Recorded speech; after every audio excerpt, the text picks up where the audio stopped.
Hello, friends. Welcome in, welcome in, welcome in. It is just after high noon. May I be the first to say a good afternoon to you.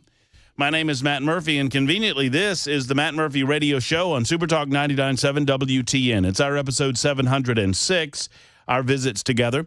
I appreciate every single one of them. It is Locks for Trump Day 277. It is Wednesday, December 4, 2024. Lots to get into, lots to do. Obviously, we have several guests to tell you about on the show today, and activity happening in Washington, D.C. as we speak, as oral arguments, I believe, they've wrapped up, if I'm not mistaken, and I'm going to check that because I've been out of pocket for the last 20 minutes or so, but we had oral arguments ongoing in a case designated the United States versus Skrmetti. That would be Attorney General Jonathan Skrmetti, the Attorney General of the state of Tennessee. Jonathan Skrmetti and his associates making the argument before the United States Supreme Court that states do have the authority and the right to set age restriction and age limitation on medical procedures that could be deemed harmful to minor individuals. Specifically, in this case, medical procedures involving transitioning or attempting to transition or attempting to block the puberty of individuals from one sex to another, one gender to another, whatnot. We will discuss today on the program on Supertalk 99.7 WTN. I'm frankly beginning the show with the anatomy of a smear because I am absolutely beside myself how so many people are falling prey to this narrative that's happening in Washington, D.C., New York City, and among the major media networks with regard to Pete Hegseth. Pete Hegseth was nominated for Donald Trump's cabinet to be the Secretary of Defense, and his character is being assassinated as we speak, and sadly, some are allowing that to go on unchecked. I will attempt to push back on the premise of the smear coming up a little bit later on this show. The Metro Council doesn't care about crime. They announced that loudly and clearly. I'm talking about the Nashville Metro Council, of course. They don't care about crime. They announced that loudly and clearly last night in a vote to prevent the police from entering into consensual agreements with private companies to allow the police to have access to those companies' surveillance videos in order to, wait for it now, prevent or solve crime. Well, apparently the Nashville Metro Council doesn't think that crime's a problem in the city because they voted that down. We will speak to a Metro councilor who is just as frustrated as I, Courtney Johnston. At 12:35 this afternoon, she will be in studio. At 1:05 this afternoon, we'll talk with Robbie Starbuck about his efforts to stop the woke DEI garbage that's going on in major business and industry across the United States of America. And last week, Robbie got another big pelt, this in the form of Walmart. We'll talk to him via phone. I should alert Malinoff, KGB, to these things. He's looking at me like, news to me. Oh, look, we have guests. I'm just producing, in the absence of Headless Bell, I'm just producing your radio show, but don't worry telling me. As long as you give me the phone number, I'm ready to go. I think Robbie's calling us. Oh, that makes it much easier. I believe that's the case. When I heard in studio for your first guest, I'm like, okay, that's load off my shoulders. Oh, I'm not done. I'm not even near done. Oh, great. Because we are loaded down today on the show. We've got Courtney Johnston at 12:35 in studio. We have Robbie Starbuck at 1:05. He's via phone. At 1:45 this afternoon, for a quick 5-minute hit, Attorney General Steve Marshall. Attorney General Marshall is from the state of Alabama. Steve is a good friend, and he was in the courtroom today as arguments were being made regarding the Tennessee transgender case before the United States Supreme Court. We'll talk to Steve today. And then at 2:05 this afternoon, Congressman John Rose. It's an absolutely loaded show, maybe even too loaded. Tomorrow on the show, I should note, a little signposting here. At 2:05 tomorrow afternoon, we will speak to Attorney General Jonathan Skrmetti, who just made the arguments before the United States Supreme Court. We'll do that tomorrow. There's some other things going on tomorrow that I'll tell you about then. So all of that to come today. Very excited about that. Now, very quickly, I want to say thank you to all of you. And I want to start very broadly. I came to the city of Nashville, Tennessee, and Middle Tennessee in December of 2021. Obviously, that was on the heels of a lot of tragedy for the Supertalk 99.7 WTN family. It was that year in 2021 in the late summer or early fall. I don't remember exactly which, that Super Talk, Middle Tennessee, and really the United States of America lost a great American patriot in the form of Phil Valentine.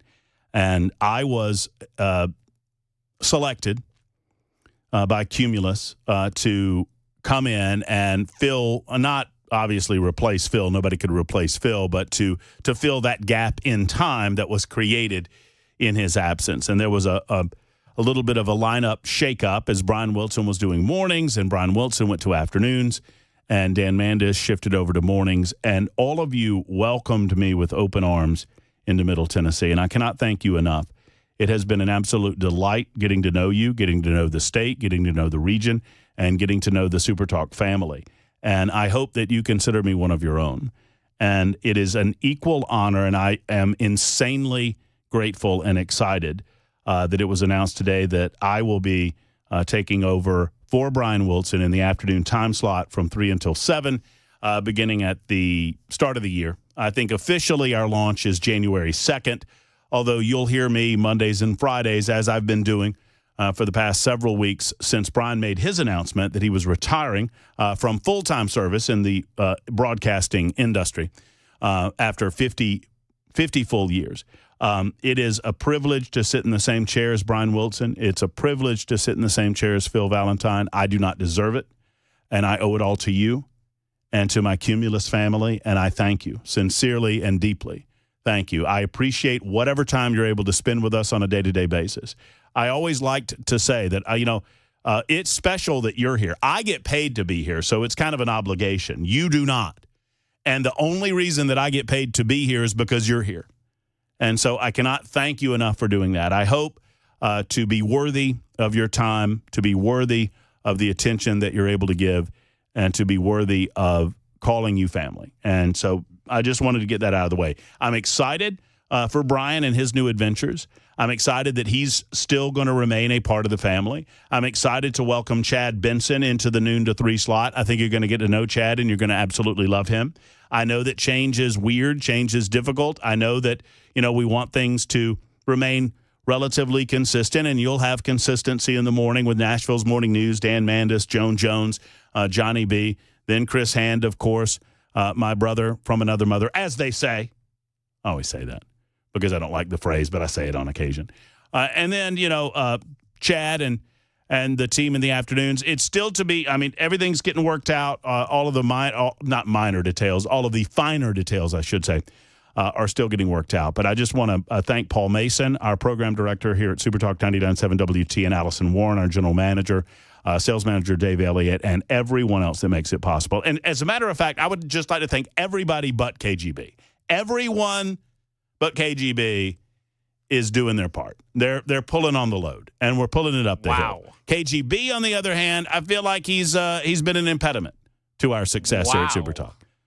I don't know. So should I just leave? I can't. No, that's not. I'll see you later. It really has nothing to do with you. It has to do. I felt like I was getting a little too maudlin and sappy, and I had to. What's the easiest target? Well, yeah, exactly. Can I hit somebody over the head in a mean-spirited way to get out of the sentimental zone? Yeah. It's like Bugs Bunny getting all heartwarming, and all of a sudden just decks Duck in the face. Is that Jay Harper in the background there? I think yes. I see Jay back there. Jay's gathering headlines as we speak in the absence of Ken Weaver, who I guess is under the weather. Ken has been under the weather and remains. He should be back tomorrow, if I'm not mistaken. But if he isn't, Jay will be there. Well, and then I'll be doing traffic. What do you know?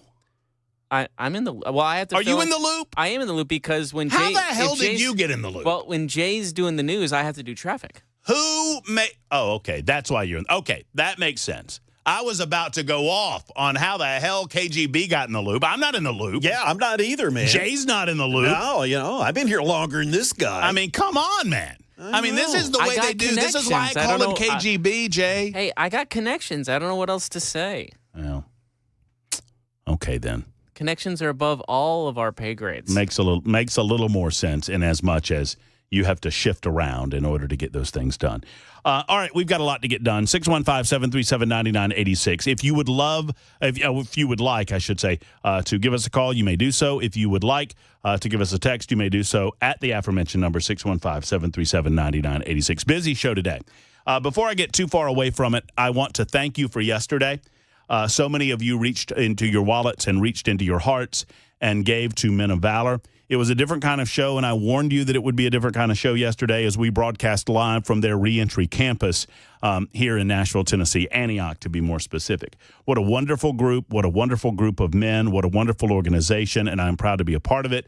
And I want to thank all of you for indulging us. I know that that's a lot. It's 3 hours of just an absolute fire hose of information and stories and testimony and just a lot of love going on over there at the Men of Valor campus. So thank you for allowing us to do that yesterday. We're back to a normal show today and tomorrow, and then obviously back in the afternoons coming up on Friday. But just a signpost for you, Brian is going to be 3 days a week until the 24th of December. I'm off actually the week before Christmas, and so I'll be out.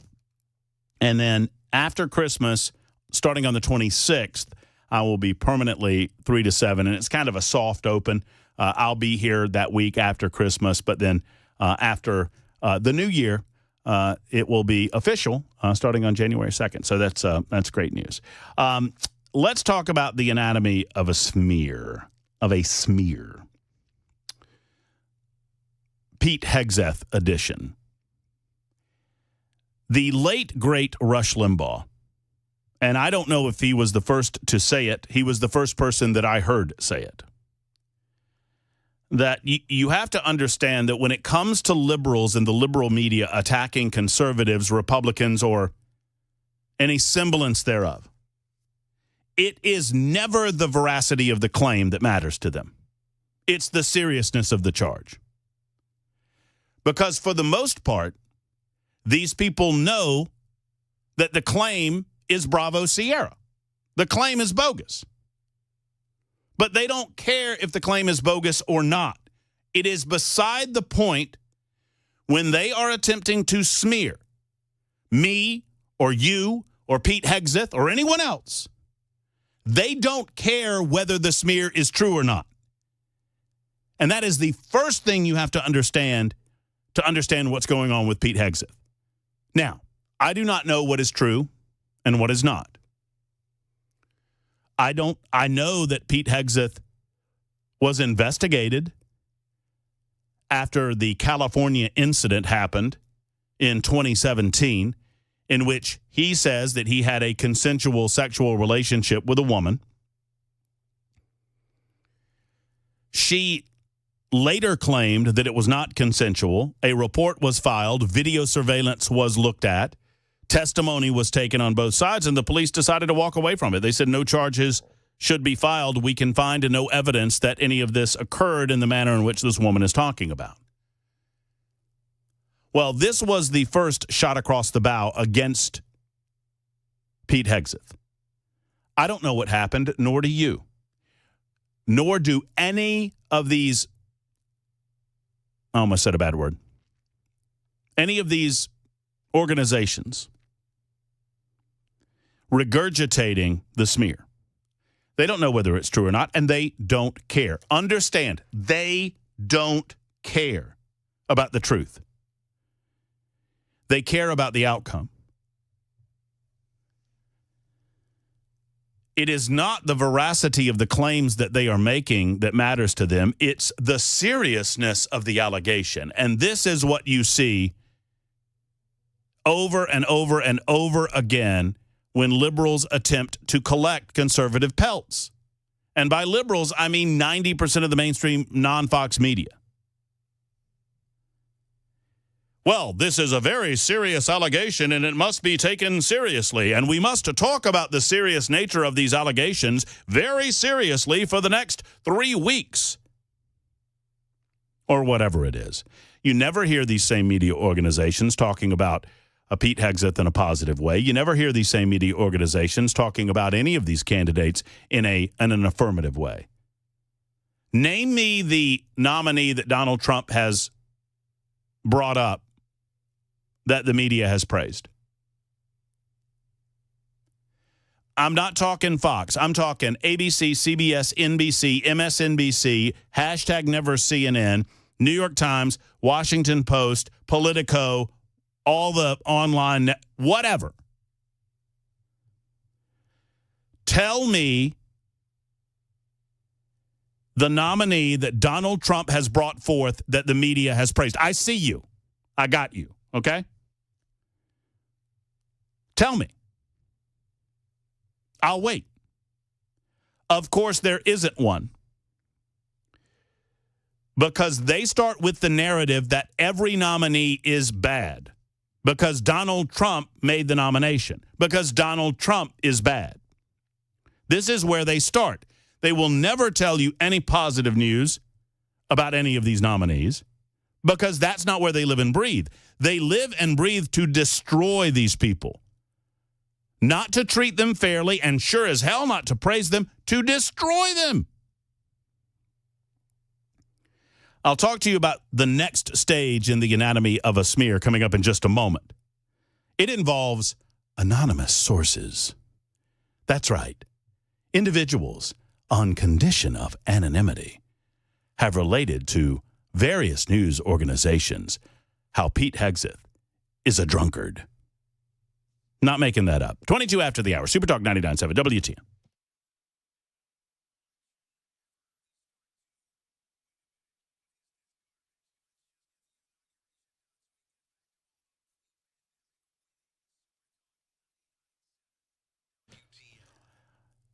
All right, friends, yesterday was a pretty special day as I spent all day on campus at the Reentry Aftercare Services with Men of Valor. Got to meet so many graduates of Men of Valor, so many of the staff members over there. Great people, and what a great organization it truly is.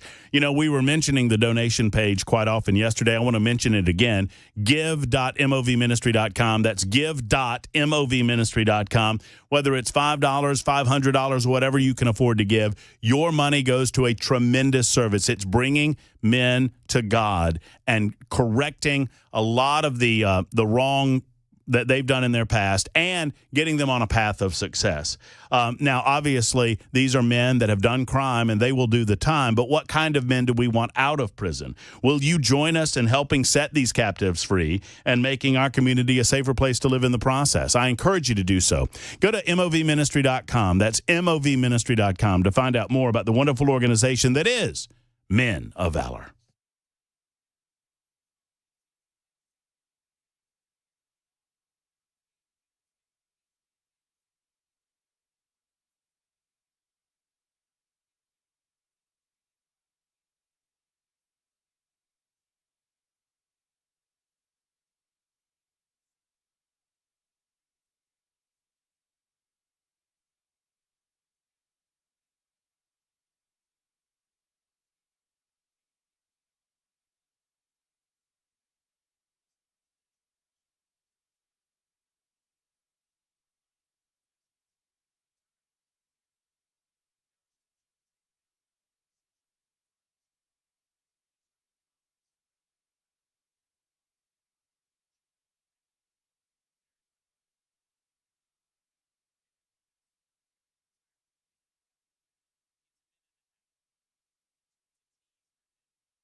The NYPD trying to piece together details in the targeted shooting of a healthcare executive, and the pedestrian struck and killed on Interstate 40 yesterday near the airport has been identified. We'll have those stories coming up at 12:30 on Super Talk 99.7 WTN. Thank you much, Mr. Jay Harper. 26 minutes, almost 27 after the hour. Super Talk 99.7 WTN.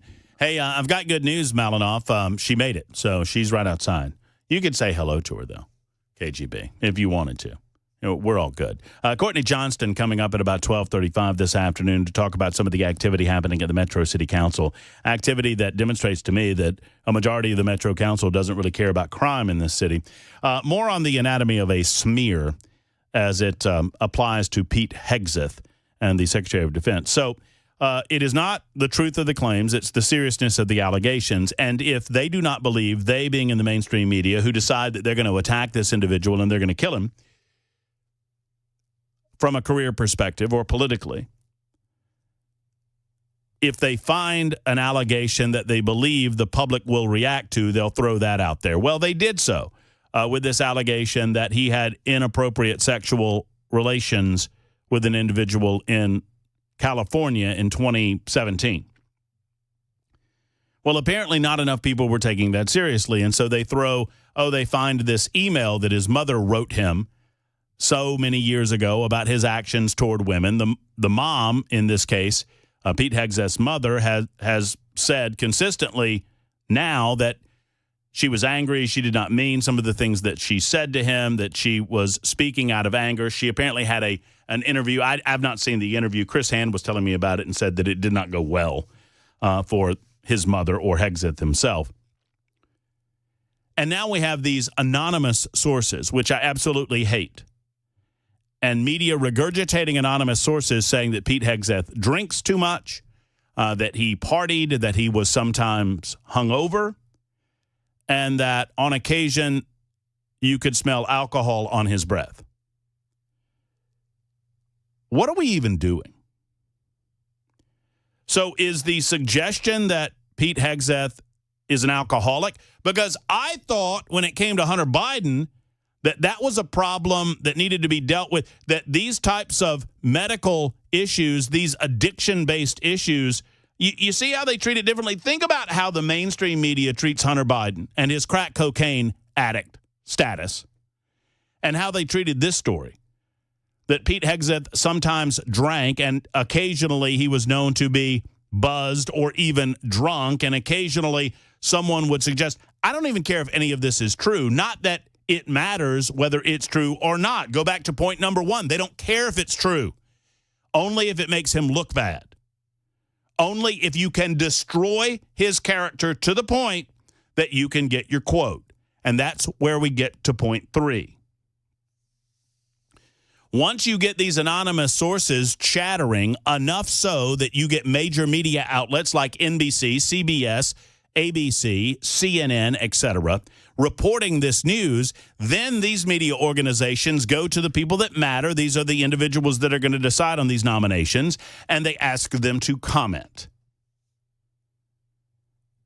Well, we are going to need a comment from several senators. Senator Lisa Murkowski from Alaska, please comment. Susan Collins, can I get a comment? Can I get a comment? Lindsey Graham. We're going to have a comment. What is your comment? Are you concerned at all about some of the allegations against Pete Hegseth? What voice are you doing? Who are you trying to imitate? Don't get in my way. I'm on a roll. These are the media outlets that are standing out there outside of their doors. This is NBC. Did you not hear the first part of this? This is NBC, ABC, CBS, New York Times, these organizations. And they've got to have a comment. We've got to demand a comment. And eventually they get two or three of them saying, well, yeah, I mean, obviously some of these things, I don't know if it's true or not, but they're a concern. And they get the word concern. And now all Republicans are concerned. Republican lawmakers say that they're concerned about Pete Hegseth and the possibility of his nomination. Oh, Republican lawmakers, their concern might translate into a no vote. Ooh, Pete Hegseth looks like he doesn't have the votes. So suddenly this went from some anonymous a-hole telling you that Pete Hegseth got drunk one night to he doesn't have the votes to get confirmed and Donald Trump has to pick someone else. You see how that rolls downhill? And now they get to report on the Republican concerns. And so suddenly people in our industry and more conservative-minded people say, well, I guess we've got to pick somebody else if the Republicans aren't going to nominate him, or the Republicans aren't going to confirm him, rather. How about you say, I'm going to wait to talk to Pete Hegseth when he comes up for his nomination. I'm going to talk to him in private, and I'm not going to adjudicate that in front of the mainstream media. All right, I've got to go. It's 12:31. Super Talk 99.7 WTN.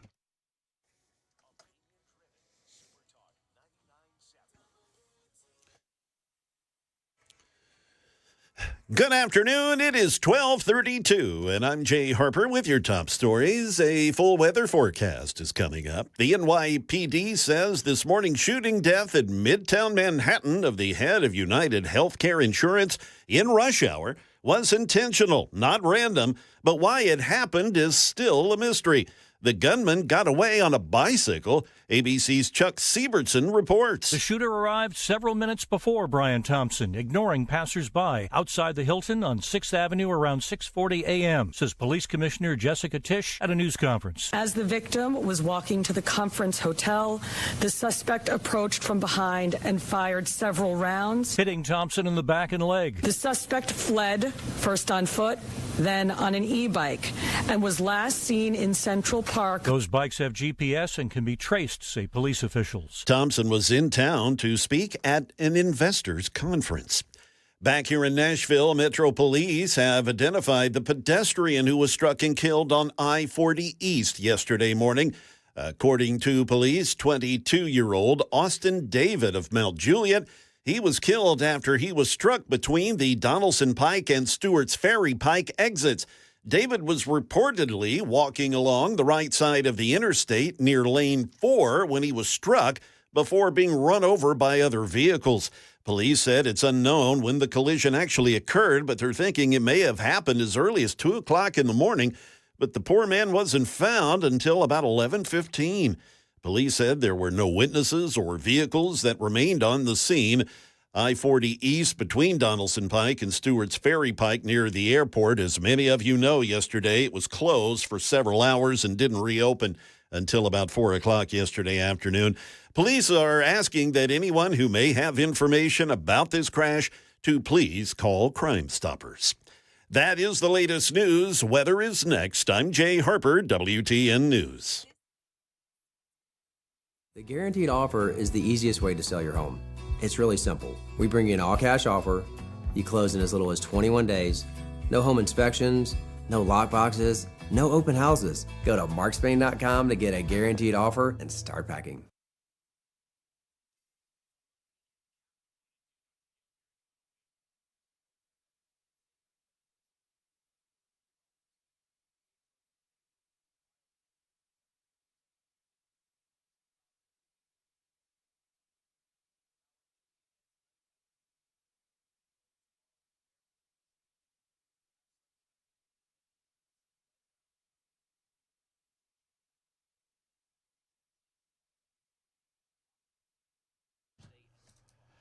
The Dr. Gill Center for Back, Neck, and Chronic Pain Relief is here for you if you need them. You heard the mention of the cold weather. A lot of times that affects people's bodies. It affects your joints, whether it's your knees or your hips or your elbows or certainly your back. The Dr. Gill Center can alleviate some of this pain, friends.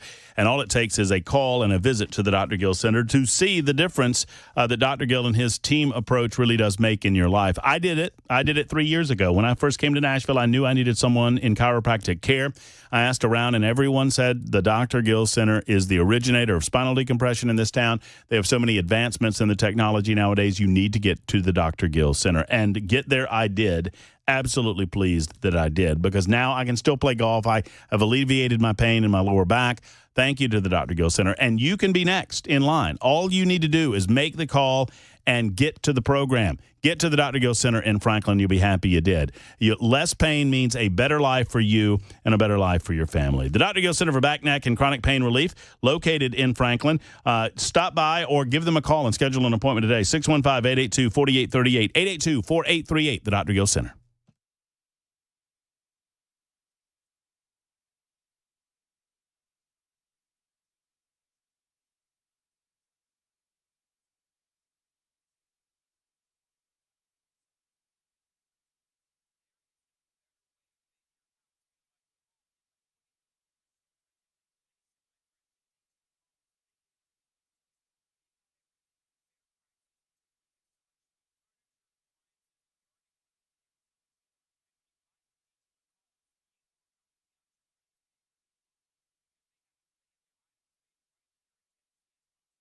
Did you know you're overpaying for your health and wellness products? With over 20 company-owned brands offering its members vitamins, supplements, wellness, and skincare products, you're able to save up to 70% off retail. Members Nutrition can't change your life, but we can change the way you live.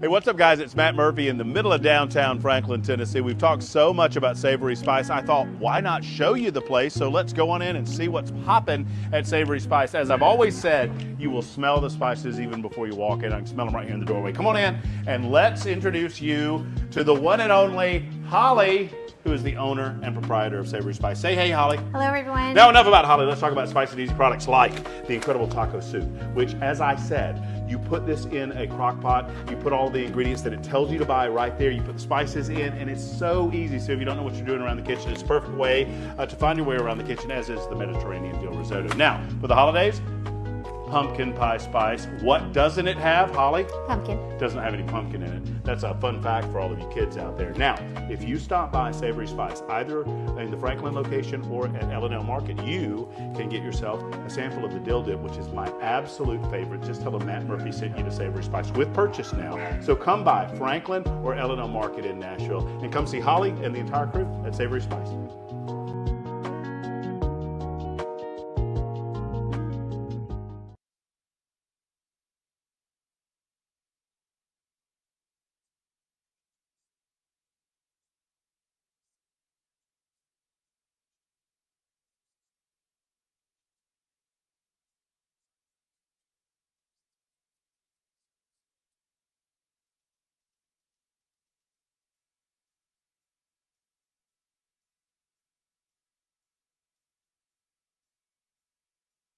Super Talk 99.7 WTN. We'll get back to Pete Hegseth and the character assassination that's going on against him. Once again, I don't know what's true. I don't know what's not true. I know the anatomy of a smear, and I'm watching one go on, and I just try to, offer you a different perspective and a different point of view when it comes to that. We'll also get back to the arguments being made before the United States Supreme Court today.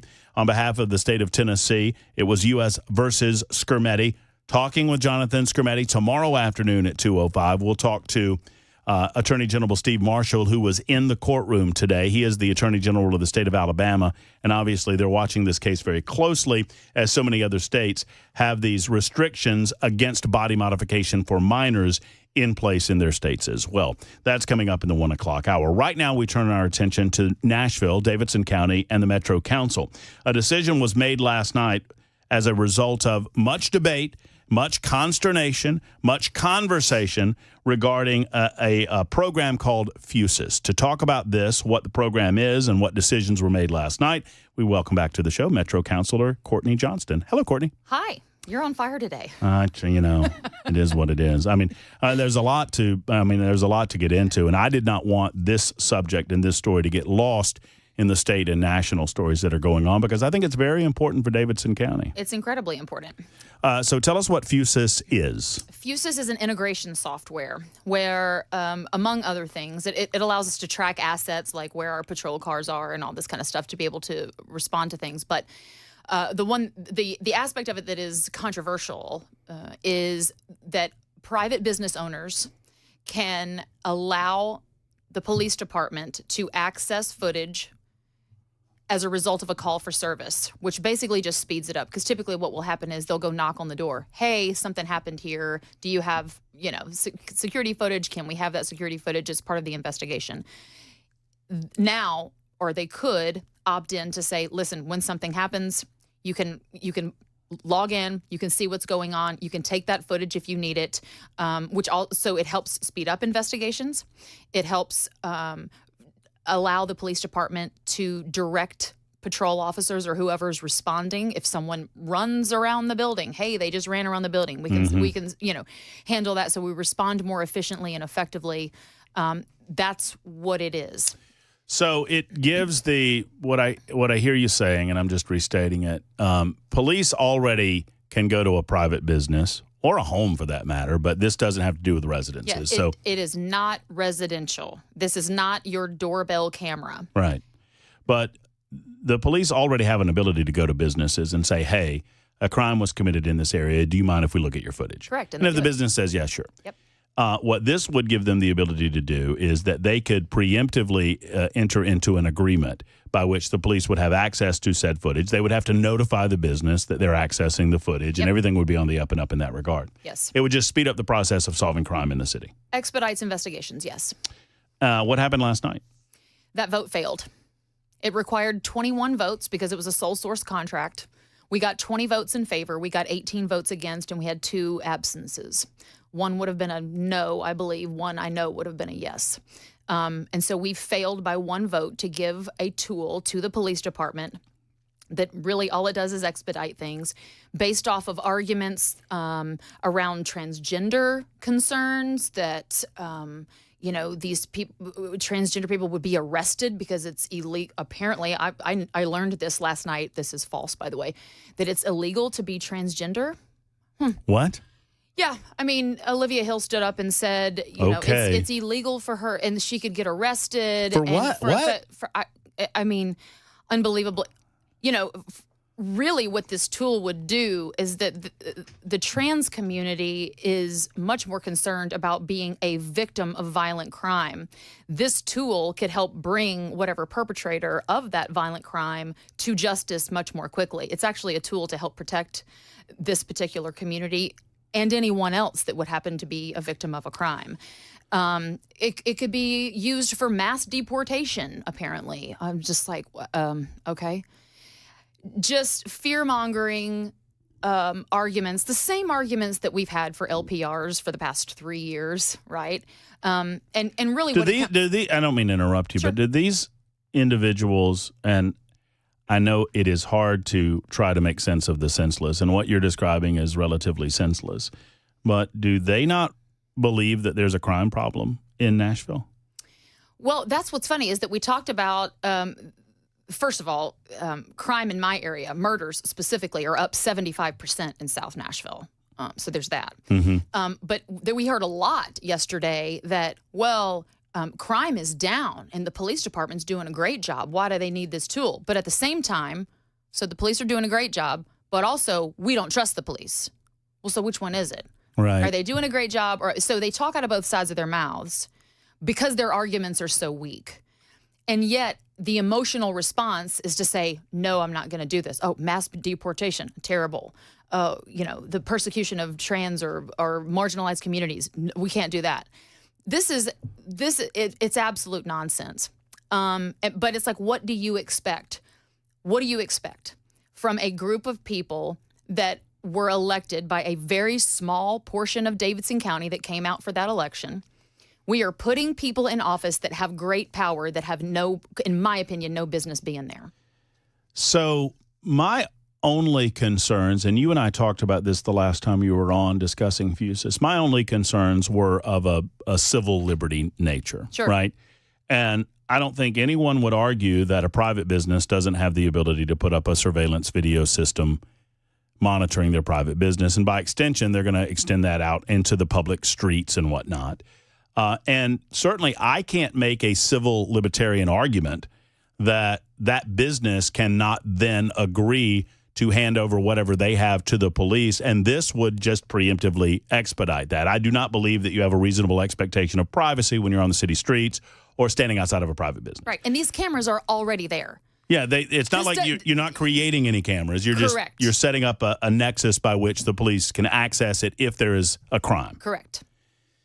So I'm trying to make sense of what the legit argument against this would be, and I guess you are too. Well, I mean, so we had several. I've talked about the trans argument. I've talked about the immigration argument. Then there was an argument that police don't prevent crime. We are never going to incarcerate ourselves out of, criminal activity. And it's like, okay, let's take this a little bit further. Firefighters don't prevent fires either. They show up and put it out. So let's just go ahead and get rid of firefighters too. It's the most idiotic argument ever. Well, we need to be investing more in social programs to get to the heart of why people are criminals in the first place. I don't necessarily disagree with that, but not to the detriment of enforcement. You know what I want to do with these folks, and I know that it's impossible to do, but I would love to be able to say, okay, we're gonna do some math. We're gonna figure out what amount of money is going into policing your neighborhood, like by percentage, whatever that is, $2 million, and then we're just going to give it to the counselor. Now, you get $2 million, but you don't get police anymore. No police will be patrolling your streets, but you can utilize this amount of money and you can put it into all of the social programs and you can eliminate crime in your district. Have at it and see where they are in 3 months. Well, we don't even have to do that, Matt. I mean, we've seen other large, other municipalities, Portland's one of them, that defunded their police. Right. Well, how did that work out? We've seen these examples. We've seen this. Right? The United States portions of it have shown this to us already, and it's not a narrative that plays out well. Where was the mayor in all of this? So the mayor was supportive, and I'm told that he brought some of the no votes, I don't know how many of them, in to try to get them to turn to a yes vote, and was unsuccessful 100% of the time. And my reaction to that is like, well, how do we? Why would we think that he would be successful when anyone with a functioning brain knows that if he was on the council still, if Bob Mendez, his chief development officer, was on the council still, if Dave Rosenberg, whatever his title is, was on the council still, they would all three vote against this and speak vehemently against this. So whatever argument they're using is disingenuous and obviously garbage. You said you had the votes and you had an absentee, and several of our listening audience want to know, what did you find that? And I'm not trying to out the person, but was the absence legit? I don't know. Because there's some frustration amongst the audience about, it's obviously an important vote in terms of crime and punishment in the city of Nashville, and one wonders why that person wasn't there. Yeah, and I'm not going to persecute. No, I'm not trying to do that either, but it's very, very, very frustrating. Yeah. And this takes it. There were more yay votes than nay votes, but this takes a super yay. Apparently, it was more than a simple. Typically, resolutions are a simple majority. This particular resolution, because it's a sole source contract, required 21 votes. Okay, regardless of the number of people that were present. So, a little bit of a higher threshold. My concern, and I'm sorry that we're limited on time, but we are like 2 or 3 minutes left. But my main concern is, and for people who live outside of the Davidson County bubble that listen to us, and I appreciate all of you. Some of you are wondering, well, why does this matter to me?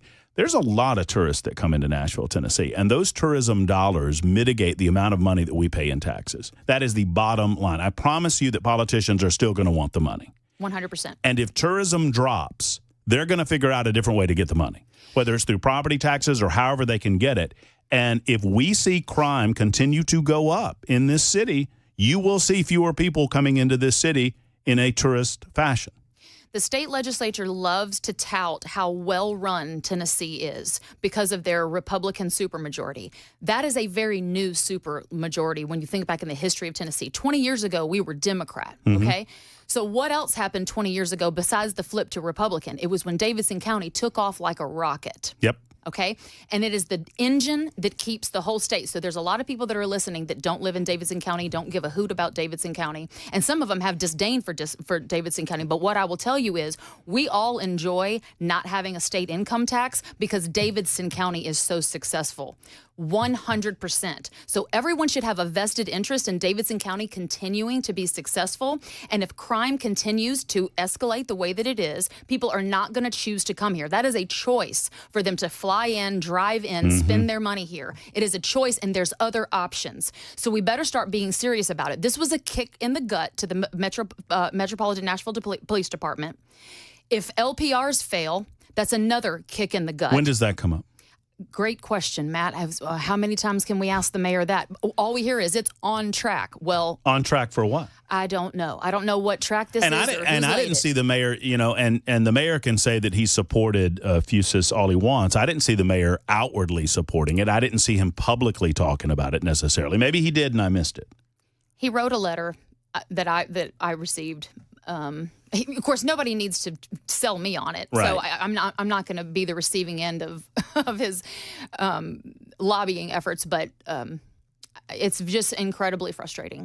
When can TB writes in and says, "Ask Courtney, when can they bring this up for a vote again?"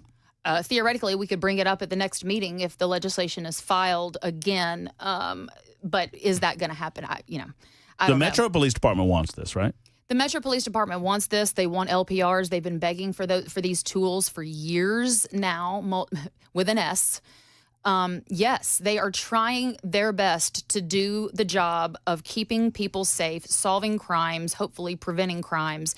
We don't have enough officers. We are hundreds short. And things like this, keeping tools from them, really hurts our recruiting and retaining efforts as well. So it is a domino effect of negativity. And this is not a partisan issue because 20 people voted in favor. There ain't 20, I hate saying ain't. It's all good. There's not 20 conservative or Republicans on that council. This is not a partisan issue. This is an activism issue. The one thing that you can do is, if you live in Davidson County, find out if you don't know who your counselor is and find out how they voted. And if they voted in an incorrect fashion to what you think is the appropriate response, then you need to tell them that. Right. And you need to press them on a demand to have a revote and for them to vote correctly. I mean, that's the only remedy in all of this. Because the question is, what is it going to take for people to get involved and to get loud? Death, crime rates that reduce our tourism to the point that we see property taxes going up again. Yeah. Which is possibly on the table next year anyway. Right. Right now, we have a small kitchen fire. But we're about to have a house fire. We are about to have a major house fire. Courtney, thank you so much. I mean, Courtney Johnston with the Metro Council regaling us with some of the activities from last night, which was just, it's so very frustrating, this Fusus story. It's 54 after the hour. We'll be back in a moment. We got Robbie Starbuck coming up next hour on Super Talk 99.7 WTN.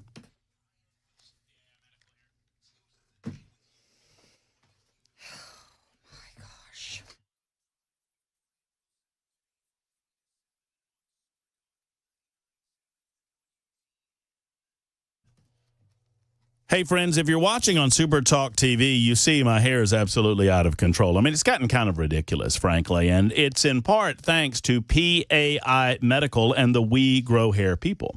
So I went to those guys 6 or so months ago, and I said, look, I think my hair's all good. I think that I'm A-okay. I'm 51 years old, but I just want to make sure. And they looked at me and they said, you know what, Murph, one thing. You lose up to 50% of your hair before you actually notice it. That is in thickness and fullness and growth. Number two, you're not really losing your hair, but you are thinning to a certain degree around the crown and the top of your head. We want to do something about that. And they recommended the FDA-approved laser treatment that I then went through. It prevents further hair loss. It gets your hair thicker and fuller, and just look at these results. I would not recommend you grow your hair like me, but I would recommend this. If you've noticed hair loss, if you're just beginning to lose your hair, or if you've been losing it for a while, there is a solution for you at We Grow Hair. Go to WeGrowHair.com or call 615-376-6010. 376-6010. Tell them I sent you to We Grow Hair. It's PAI Medical.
Good afternoon. We are coming up on 1 minute past 1 p.m. I'm Jay Harper with your top stories. A full weather forecast is coming up. A dramatic rescue effort playing out in southwestern Pennsylvania this afternoon.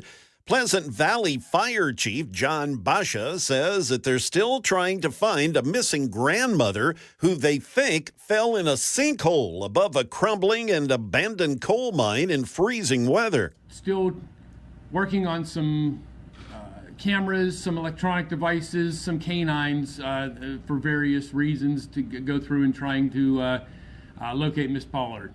Family members say Elizabeth Pollard disappeared Monday while looking for her lost cat. Her 5-year-old granddaughter was found safe inside her parked car that was nearby. Moving out west now, a farm in California is expanding a recall of raw milk sold in stores over bird flu found in the farm's milk. Bird flu has infected 57 people in the U.S. this year. Here's ABC's Alex Stone. At a time when Robert F. Kennedy Jr., who is President-elect Trump's nominee to run the health department, has vowed to allow wider distribution of raw milk, Raw Farm of Fresno, which has said Kennedy is a customer, is now recalling all whole raw milk and cream products from stores after testing showed bird flu virus in multiple retail samples and at bottling sites. The state of California has quarantined the farm and its milk and cheese products made after November 27th. Humans can get bird flu by drinking infected raw milk that has not been pasteurized. That is the latest news. Weather is next. I'm Jay Harper, WTN News.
Hey, friends, it's Matt Murphy, and I would like to update you on some exciting news from Brentwood Hearing Center. Their team of audiologists and doctors are always committed to providing the latest and most recent hearing device technology, and their leadership team recently attended the launch of a new and revolutionary hearing device called the Phonak Sphere. It is dedicated to helping patients hear well in situations where there's a lot of background noise. With a computer chip completely dedicated to address speech and noise, the Phonak Sphere is helping you when you're at a dinner party or visiting with friends or clients at a cocktail party or at a sporting event like a football game.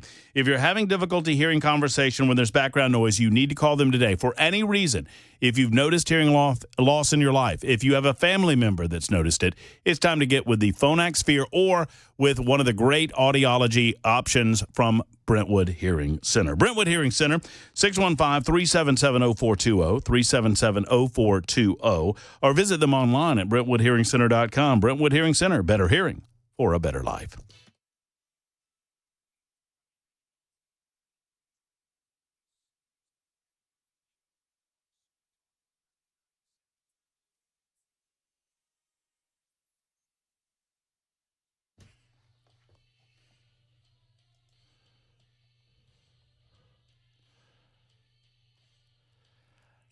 All right, it's 1:06. A good afternoon. Welcome back. Matt Murphy Show in progress. Super Talk 99.7 WTN. Big news, as it was announced earlier today, we are shifting to afternoons starting at the beginning of the year. Brian Wilson made the announcement some weeks ago that he was retiring after 50 years in broadcasting, television, and radio alike. And we will be shifting to the afternoon drive slot. Very pleased to be able to announce that. Chad Benson coming in for us at the beginning of the year permanently from noon until 3. Excitement, excitement, excitement. But we'll be here for you in this time slot until then. We are excited to welcome our next guest. Let me tell you, this guy is getting the right press in the right places. I loved reading an article. You know, I have to figure out how to access the New York Times without actually paying for it, and I figured that out because Dan Mandis gave me his password, and I got to read an article that wasn't exactly flattering about Robbie Starbuck, our own Robbie Starbuck, the anti-DEI agitator that big companies fear most. Well, they should, because he has made an incredible amount of headway eliminating some of these woke DEI-style policies at some of the major companies around these United States of America. And we are pleased to welcome Robbie Starbuck back to the show. What's up, Robbie? How are you, man? I'm doing well. How are you doing? I'm sorry. fabulous. And by the way, a little backstory. I was supposed to be on yesterday, but you graciously allowed me to move it a day because my daughter's appointment at driver services got moved, and I am proud to say Tennessee has a new licensed driver. So watch out on the roads. Uh-oh. Because another Starbuck is loose. This is dangerous news, Robbie. If there's, is your daughter 16? Yep. Oh, that's dangerous news. You know, I've not been blessed with children, Robbie, and so I regularly tell my friends who have that I would like to move that age from 16 to 18, and all of them vehemently argue against that because they are tired of taking their kids to all of the different practices and, you know, whatever rehearsals or performance or whatever activities they might be doing. Oh, yeah. No, if anything, I would argue for moving the age of adulthood to 21 because then they wouldn't go to college until then and they could stay home longer because I'm trying to figure out how to slow down time. You know, I can't imagine a world where they're all not home. But now we have a baby, too. So, you know, I've got at least another 18 years of, you know, children in the home. So good for you and Landon. 18 at least. That's excellent. That's good news. Well, listen, wish your daughter the best. I'm certain that she learned from, Robbie, are you the one that taught her how to drive? Oh, yeah, and I'm a great driver. I haven't had a speeding ticket, in as long as I can remember. I want to say I was, 20 was the last time I had a speeding ticket. Hey, Robbie, everybody thinks they're a great driver. When's the last time you met somebody that went, man, I'm horrible behind the wheel? Yeah, but you can kind of tell, right? I if anything, I'd put it this way. I belong in NASCAR, but I'm not there, because I have to do this. So, I don't like to brag too much, but I'm a pretty good driver. I tell people everybody says that I'm an insane driver, that I drive too fast and I'm too reckless. And I tell them, I said, no, you think I don't realize what's going on. I know everything that's going on. Don't worry. We'll be fine. It doesn't really soothe anyone when I tell them that. The biggest criticism is I'm like a grandpa, but hey. That's good. That's good. Well, best of luck to your daughter in her driving adventure. And she's not borrowing your car, right? No. I had her learn on what's her first car, so good for you. She's not going to crash my car. There you go. That's the more realistic approach that I like out of you. I'm not letting her crash my car. If and when. Look, you've been crashing the boards on this DEI and woke nonsense, and what a great success that you've had. It demonstrates to me that you put the right man for the task in the right position, and you give him the ability to go after some of these companies, and they recognize that it's a load of nonsense. Last week, Walmart announced that it was rolling back its diversity initiatives in a number of different ways, and I'll let you describe some of those ways. It's yet another example of how you push in the right places with these big companies, and you can see incredible success. Congratulations on that success. Thank you. This is our biggest win yet, and we've shifted almost about 20 companies away from wokeness and to eliminate DEI. And so this was kind of the crowning one so far, and it's an important psychological one for shifting the rest of corporate America. And I think everybody understands, even the people who are my detractors, how big this is. We investigated them for a series of months, and when we went to them and presented sort of our investigation and what we intended to report on, we always like to check in to see if, there is something that we're missing in our story, like maybe a desire to change. And if there is that desire to change, then, we're always open to giving our advice on how they can sort of align with the consumers that I've kind of acted as a megaphone for. And then we amend our stories to be reflective of. That's kind of how we do things. And they agreed to a lot of points, like getting rid of the term Latinx, getting rid of DEI. They agreed to take out all of their sexual merchandise or items from their store and or items that promote transgenderism to children. So all of that stuff gone. They've committed to a full review and change in policy on funding Pride events, which means essentially anything that promotes sexual topics to children will not be funded. And that's big because in today's world, if we're being really honest, that's pretty much every Pride event out there, because they've become synonymous, with sexualizing and over-sexualizing every single one of those events. So essentially, all of that is gone. And there's a number of other points in there, finer points on, no preferential treatment for minority suppliers, which is a big one a lot of people, are not really in tune to. Minority suppliers in many cases are being given preferential treatment and being shown to consumers more often than ones that do not get the minority supplier certification. As a Latino myself, I think that's wrong. White people that check a box to say white, that's an immutable characteristic. They didn't choose to check that box. Like, that's how they were born. They should not be given less of or everybody else should not be given an advantage over them simply because they were born with a different box to check. That's crazy. And so I'm very happy with the changes. There's a couple more I left out, but for time, we'll stick with that. It's big changes that will have, I think really resounding effects across corporate America and the globe. In fact, I just got off the phone with a reporter in London, and they say this is the talk of the financial world there in Europe now, what we've been able to accomplish here, and that they're all kind of waiting for the effect it's going to have over there because, we've also given a lot of advice to people going into the new Trump administration on how you can take this stuff out in a rules-based way, because a lot of this, give you an example, and you tell me if I'm talking too much, but No, you're good. To a leader at a defense contractor, and they wanted to get rid of these policies, right? And so we did a series of meetings sort of outlining, what are the rollbacks you're going to do? And eventually we have a phone call that includes one of their corporate lawyers, and they say, well, we've got a big problem. We can't eliminate these sets of policies because we just went through the work and found out our DoD contracts require us to have these policies, and we lose them immediately if we rescind these policies. I said, there's no way. And I looked at it. They were right. The DoD contracts required them to have these policies. And so, day one, there's a ton of rules that we can change with the stroke of a pen. And I think it's going to take more than one day because he has a lot of day one items, right? So it's going to be a few weeks of getting a lot of the stuff worked out. But you need a rules-based order that changes essentially the roots of the federal government to get this institutionalized bigotry out of government and go back to a system that really believes in merit. Let's be great again. If America's going to be great again, let's start rewarding greatness among our citizens. And that's kind of how we need to approach contracts from the federal level. And then also defund institutions and universities that are perpetuating this ideology, because there's no reason we should be funding, private universities or even public universities who are perpetuating essentially what is indoctrination. Well, and I want to go over a few points that you've just made because I know you well enough to understand the purpose behind what you're attempting to do.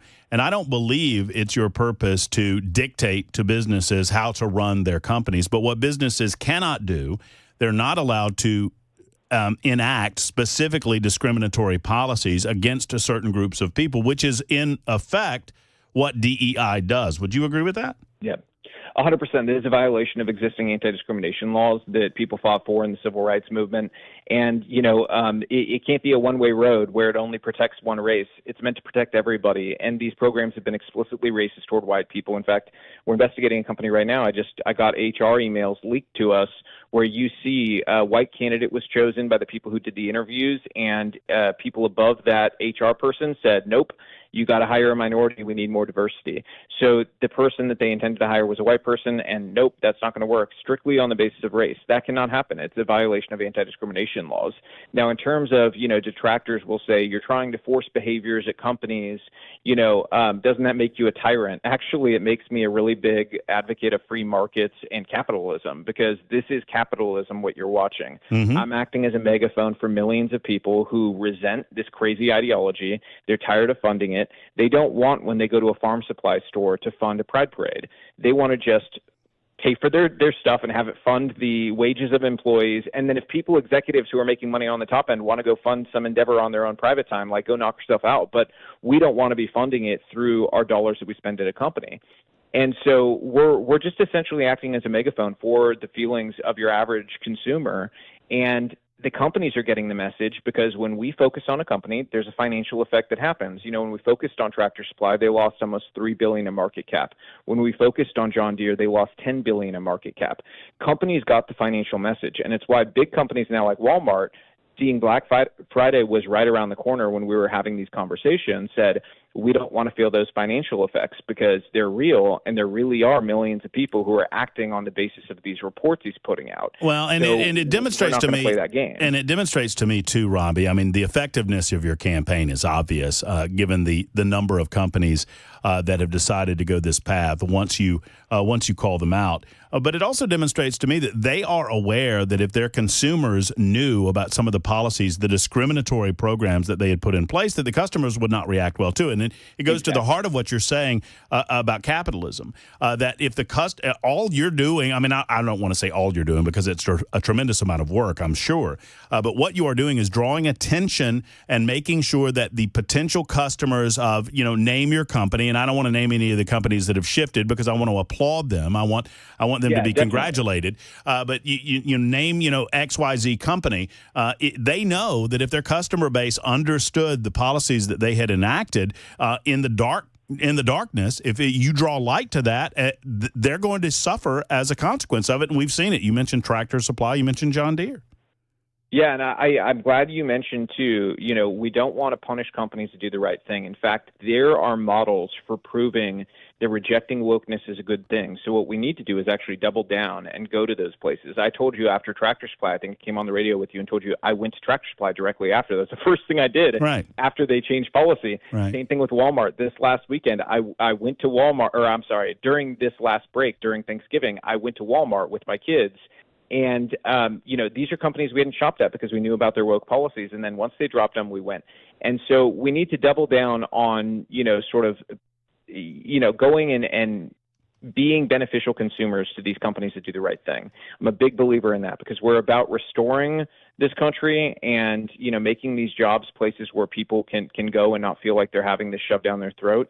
And to do that, we've got to show that there's a reward at the end. And so to that point, I want to point out that in the 24 hours after I announced the changes, because Walmart allowed me to announce the changes, in those 24 hours afterwards, there's this big media hubbub, right? And there's a lot of angry people on the left, and the DEI industry is like losing their minds.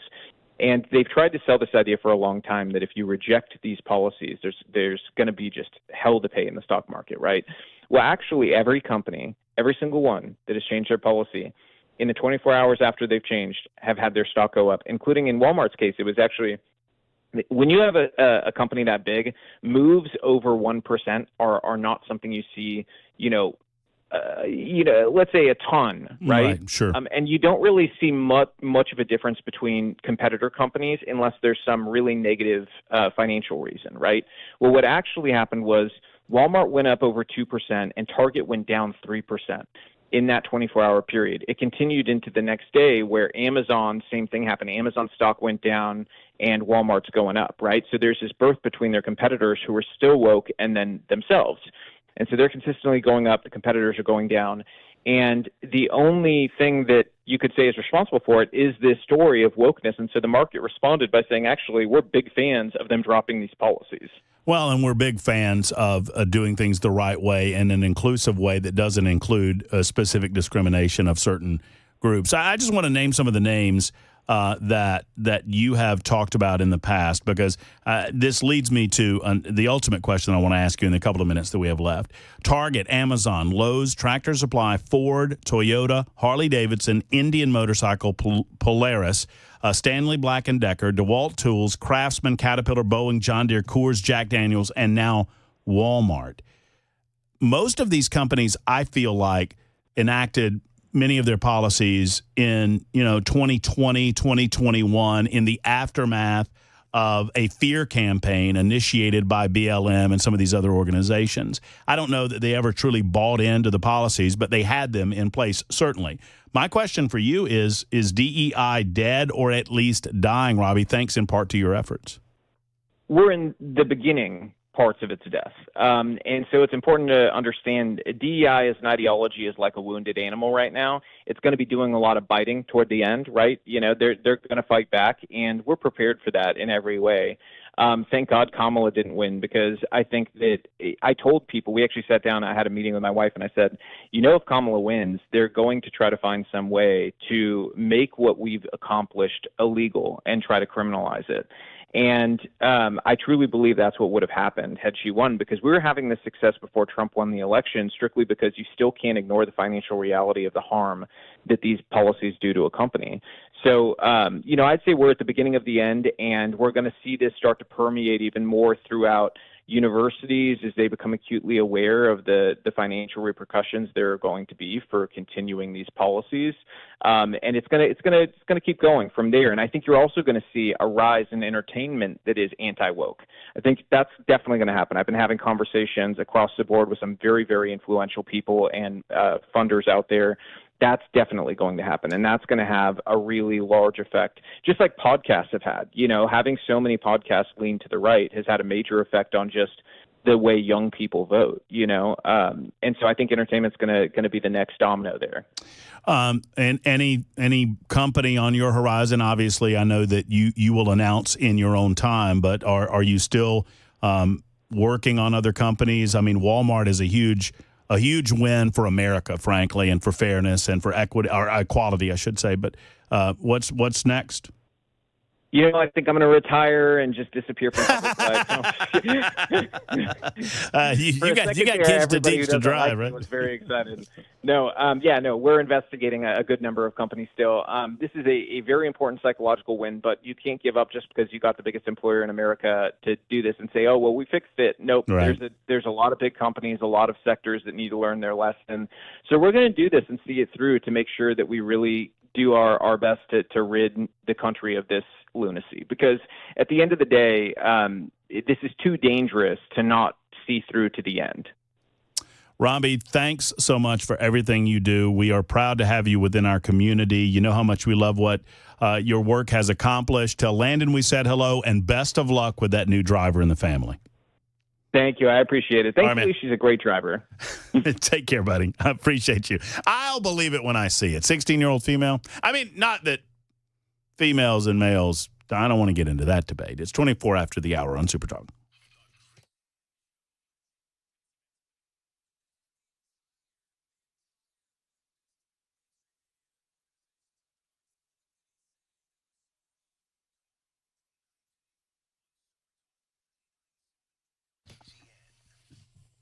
Hello, friends. Tennessee Men's Clinic can help you if you find yourself being low energy or lethargic. And I'm specifically talking to you guys now when it comes to low energy, because Tennessee Men's Clinic is directed toward, menfolk in your family. Now, if you're listening and you're thinking, well, I've noticed that my guy is low energy, or he's lost a step or two, or perhaps it's manifesting itself and affecting bedroom activity, I understand that that's intimate and that is personal. But I also understand that Tennessee Men's Clinic can help solve those issues. It takes a visit. It takes scheduling an appointment. And when you do, Tennessee Men's Clinic can help you. 615-208-9090. 615-208-9090. 9090, or go online to TennesseeMen'sClinic.com and find out the variety of options that they have available for you at the Tennessee Men's Clinic. They also have 2 locations. One's in Midtown Nashville, been there since 2014. The other opened a couple of years ago in Cool Springs in the Franklin area to serve you. TennesseeMen'sClinic.com. Tell them Matt Murphy sent you to Tennessee Men's Clinic.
Pete Hegseth, he's on Capitol Hill, and he's trying to drum up support for his confirmation as defense secretary. We'll have a report. Also, a Tennessee state senator arrested for DUI in Georgia. We'll have those stories coming up for you at 1:30 on Super Talk 99.7 WTN. Thank you, Mr. Jay Harper. Thanks again to Robbie Starbuck spending some time with us. First hour of the show, Courtney Johnston was here talking local issues with the Metro Nashville Council and this FUSIS system. We're also talking with you on the phone, 615-737-9986, 615-737-WWTN. If you'd like to be a part of the show, I would invite you to the super text line, but I had to restart my computer. I tried to go over to the X machine. I had a couple of pieces of audio that I wanted to share with you, and the X machine is going absolutely insane on this computer, so I had to restart it. I don't know if it has something to do with the website being attacked or what. I have no idea. So I'll get to that audio presently on Super Talk 99.7 WTN. We'll also speak with Attorney General Steve Marshall. He is the Attorney General of the state of Alabama, obviously watching closely the results of the oral arguments and the potential that the Supreme Court would confirm a Tennessee law passed, in 2023, I guess it was? Is that right? Yeah, that feels right. The Matt Walsh report on Vanderbilt came out in 2022, and I believe it was 2023. It was not last year. It was the year before last. That Senator Jack Johnson and Cameron Sexton and all of the gang over in the House of Representatives passed legislation that would prevent the ability for medical facilities to engage in puberty-blocking surgeries or puberty-blocking medications that would prevent young people from doing what is natural in their bodies with regard to puberty and growth naturally prior to reaching the age of majority. Age of majority being 18 in the state of Tennessee. This is not to prevent grown people from making their own medical decisions and charting a course of their own future. This is long-standing in America, that we set age restrictions in our society. Now, look, you can either want to do that or not, and that's a perfectly legitimate conversation.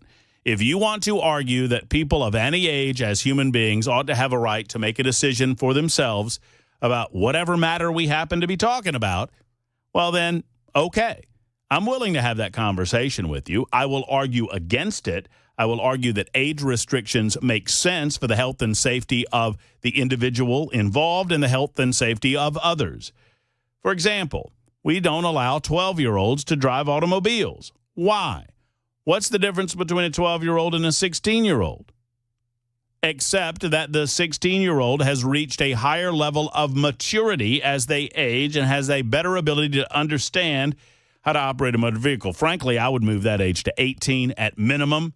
I don't think 16-year-olds should be operating 4,000 pounds of molded steel and rubber going down a highway at 85 miles an hour, but maybe that's just me. Well, we will speak to Steve Marshall about that today. We'll speak to Jonathan Skrmetti about it tomorrow. Apparently, oral arguments went as expected, what with the liberals on the court making absolutely no sense. More on that coming up in just a moment. Super Talk 99.7 WTN.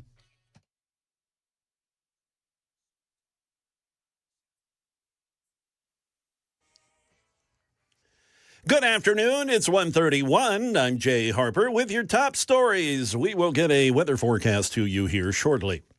President-elect Trump's pick for defense secretary has been making the rounds on Capitol Hill, attending meetings with senators who would decide whether or not to confirm him. Pete Hegseth told reporters he's learned from Trump and lawmakers what his focus should be. Make sure that we're putting the warfighters first. That's what Donald Trump asked me to do. Your job is to bring a warfighting ethos back to the Pentagon. Your job is to make sure that it's lethality, lethality, lethality. Everything else is gone. Back here in Tennessee, Tennessee State Senator Ken Yeager, a Republican from Kingston, was arrested while vacationing in Georgia this week, according to a report from the Glenn County Sheriff's Office. Senator Yeager, 77 years of age, he was booked into the detention center there yesterday for charges of DUI, hit and run, and failure to stop at a stop sign. According to the report, Yeager posted bond for all of the charges, and he was released earlier this morning. That is the latest news. Weather is next. I'm Jay Harper, WTN News.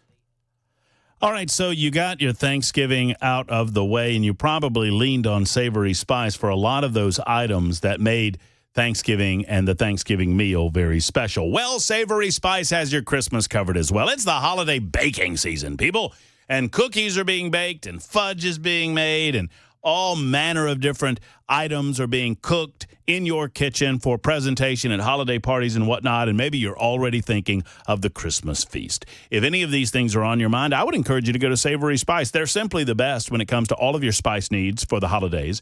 They've got it going on, and I am pleased to announce that it is back, baby. This Run Amok limited edition series syrup that has sparkles. I call it sparkle syrup. It is incredible, and it sells out quickly. This is fun for the holiday season. You'll absolutely love it, and all you need to do is go over to Savory Spice to experience this delicious sparkle syrup. I mean, it's syrup that you can put on like your pancakes and your waffles, and it's got sparkles in it. So there you go. I promise you the girlfriend or the wife in your life is going to love this. Don't look at me funny, KGB. If you want to get the ladies interested in you, you'll go get some sparkle syrup at Savory Spice. Tell them I sent you for sparkle syrup or anything else you've got on the holiday menu. Savory Spice, 2 locations, one in Franklin next to Grace Pharmacy, the other L&L Market in Nashville on Charlotte Pike. Matt Murphy says, go to Savory Spice.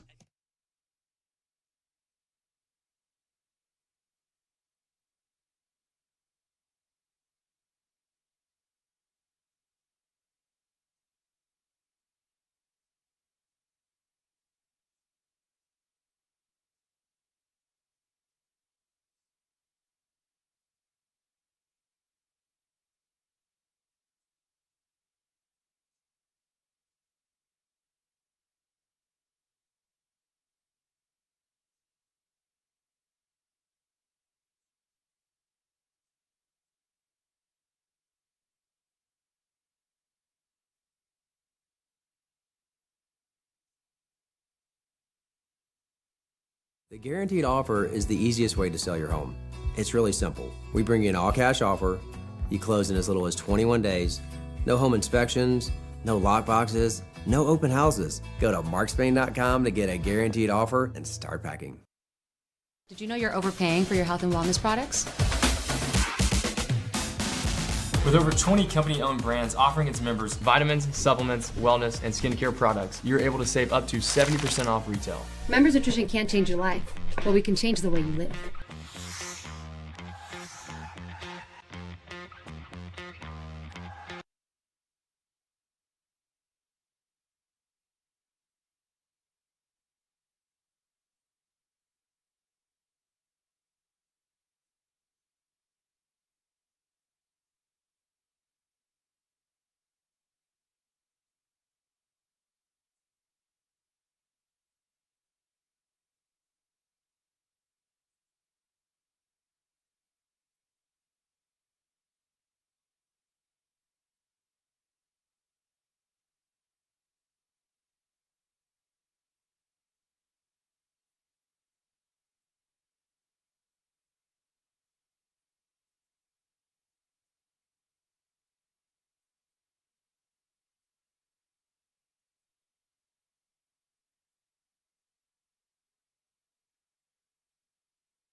Super Talk 99.7 WTN. Good afternoon. Welcome.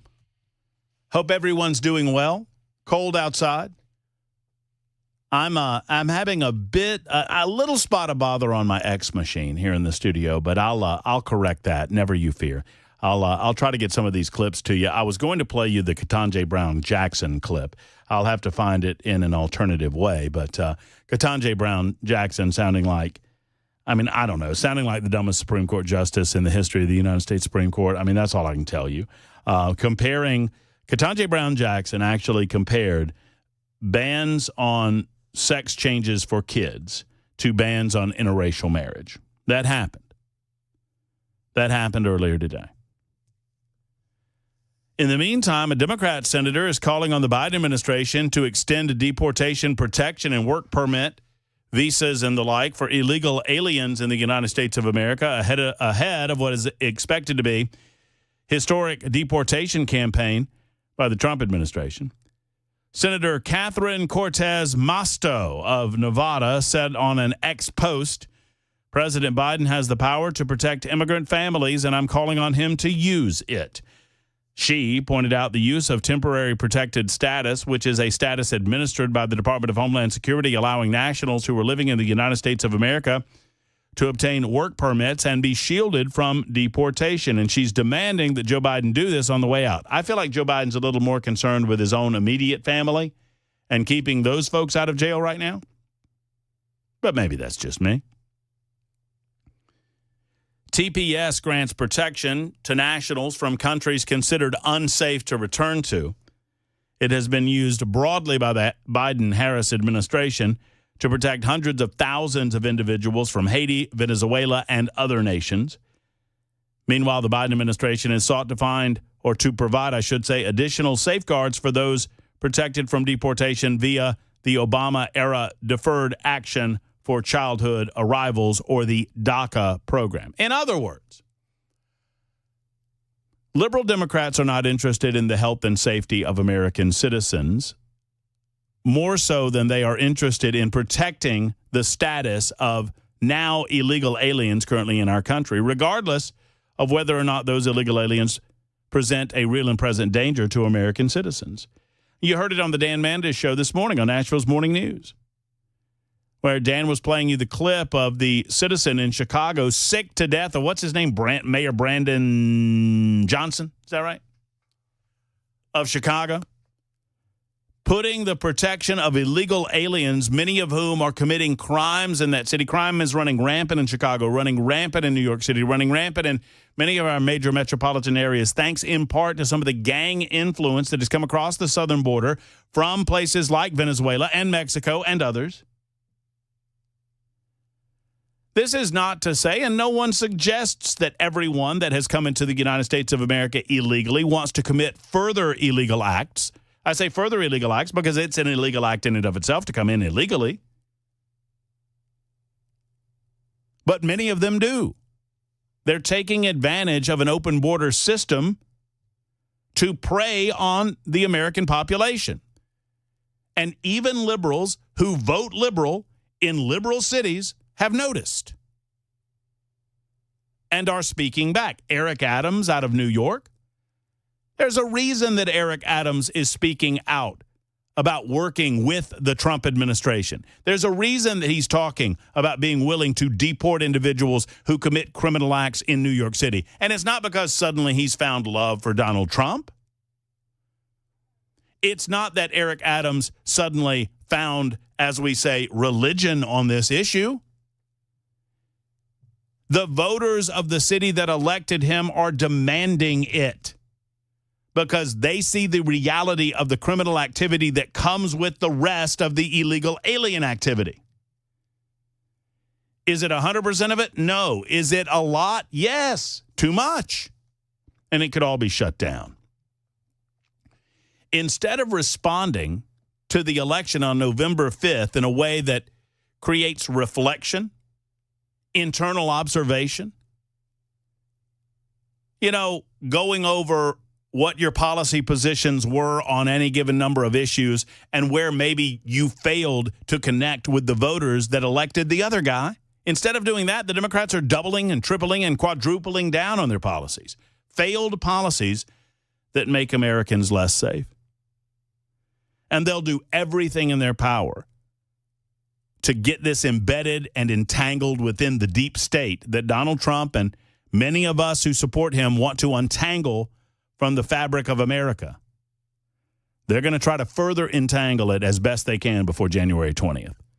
And will if we let them. In the meantime, it's Lindsay's turn. Hello, Lindsay. How are you? Hey, Matt. Hey, Lindsay. Well, good. I was wondering if Dan gave you a couple boxes of presents today.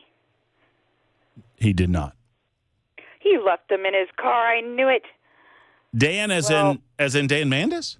Yes, I gave him a couple boxes of presents yesterday with the instructions that as my own sweet vengeance for you roasting me in front of all of Nashville, my friends, God, and everybody, that you get to deal with the presents instead of poor Mac Morey running around. Ha-ha. Well, I am happy to deal with your presents, Lindsay, at the point in time that I actually receive them. All right, yeah. it's a deal. One is and by the way, I loved something. I loved the cup. The cup is one of my favorite things, although I think my battery got wet and it fried it. You know what I'm talking about? Well, I maybe could get you another. Lindsay gave us when was this last Christmas? Man, time flies. Remember. I don't remember either. Lindsay gave us these cups that had a battery in the bottom of them and these little electrodes. And if you put fluid in the connection would be made. You would bridge the connection, and the cup would light up in fancy colored lights. Well, guess what? You get first dibs in the box. Well, you're very kind. Her first fault was trusting right. Dan Mandis Keep with the ball something rolling. to remember. That's true. That's true. You trusted Mandis. That was the big failure in this plan. Thank you, Lindsay. And as soon as we can, I'll get up with Mandis and we will figure out how to distribute said gifts. I appreciate you. It's 1:45, Super Talk 99.7 WTN. As we have been mentioning, major issues being discussed at the Supreme Court level earlier today as the state of Tennessee presented their case as to why SB 1 and HB 1 should be confirmed by the Supreme Court of the United States. Justices heard nearly 2.5 hours of oral argument over a challenge to our Tennessee law, a law that many other states have put into place. To speak on this matter is Attorney General Steve Marshall of the great state of Alabama, and he joins us on the Murphy Show hotline this afternoon. Obviously, we want to talk to Steve about his perception of what's going on from an outside point of view. Just a reminder, tomorrow at 2 o'clock, we have Attorney General Jonathan Skrmetti joining us on the program to talk about his perspective. But in the meantime, it is good to talk to Attorney General Marshall again. Hey, Steve, glad to have you on with us, and I hope you're well, sir. Hey, Matt, doing great. It's always good to hear your voice. Man, it's good to hear you, too. Steve and I know each other from way back my days in Birmingham, Alabama, and all across the great state of Alabama.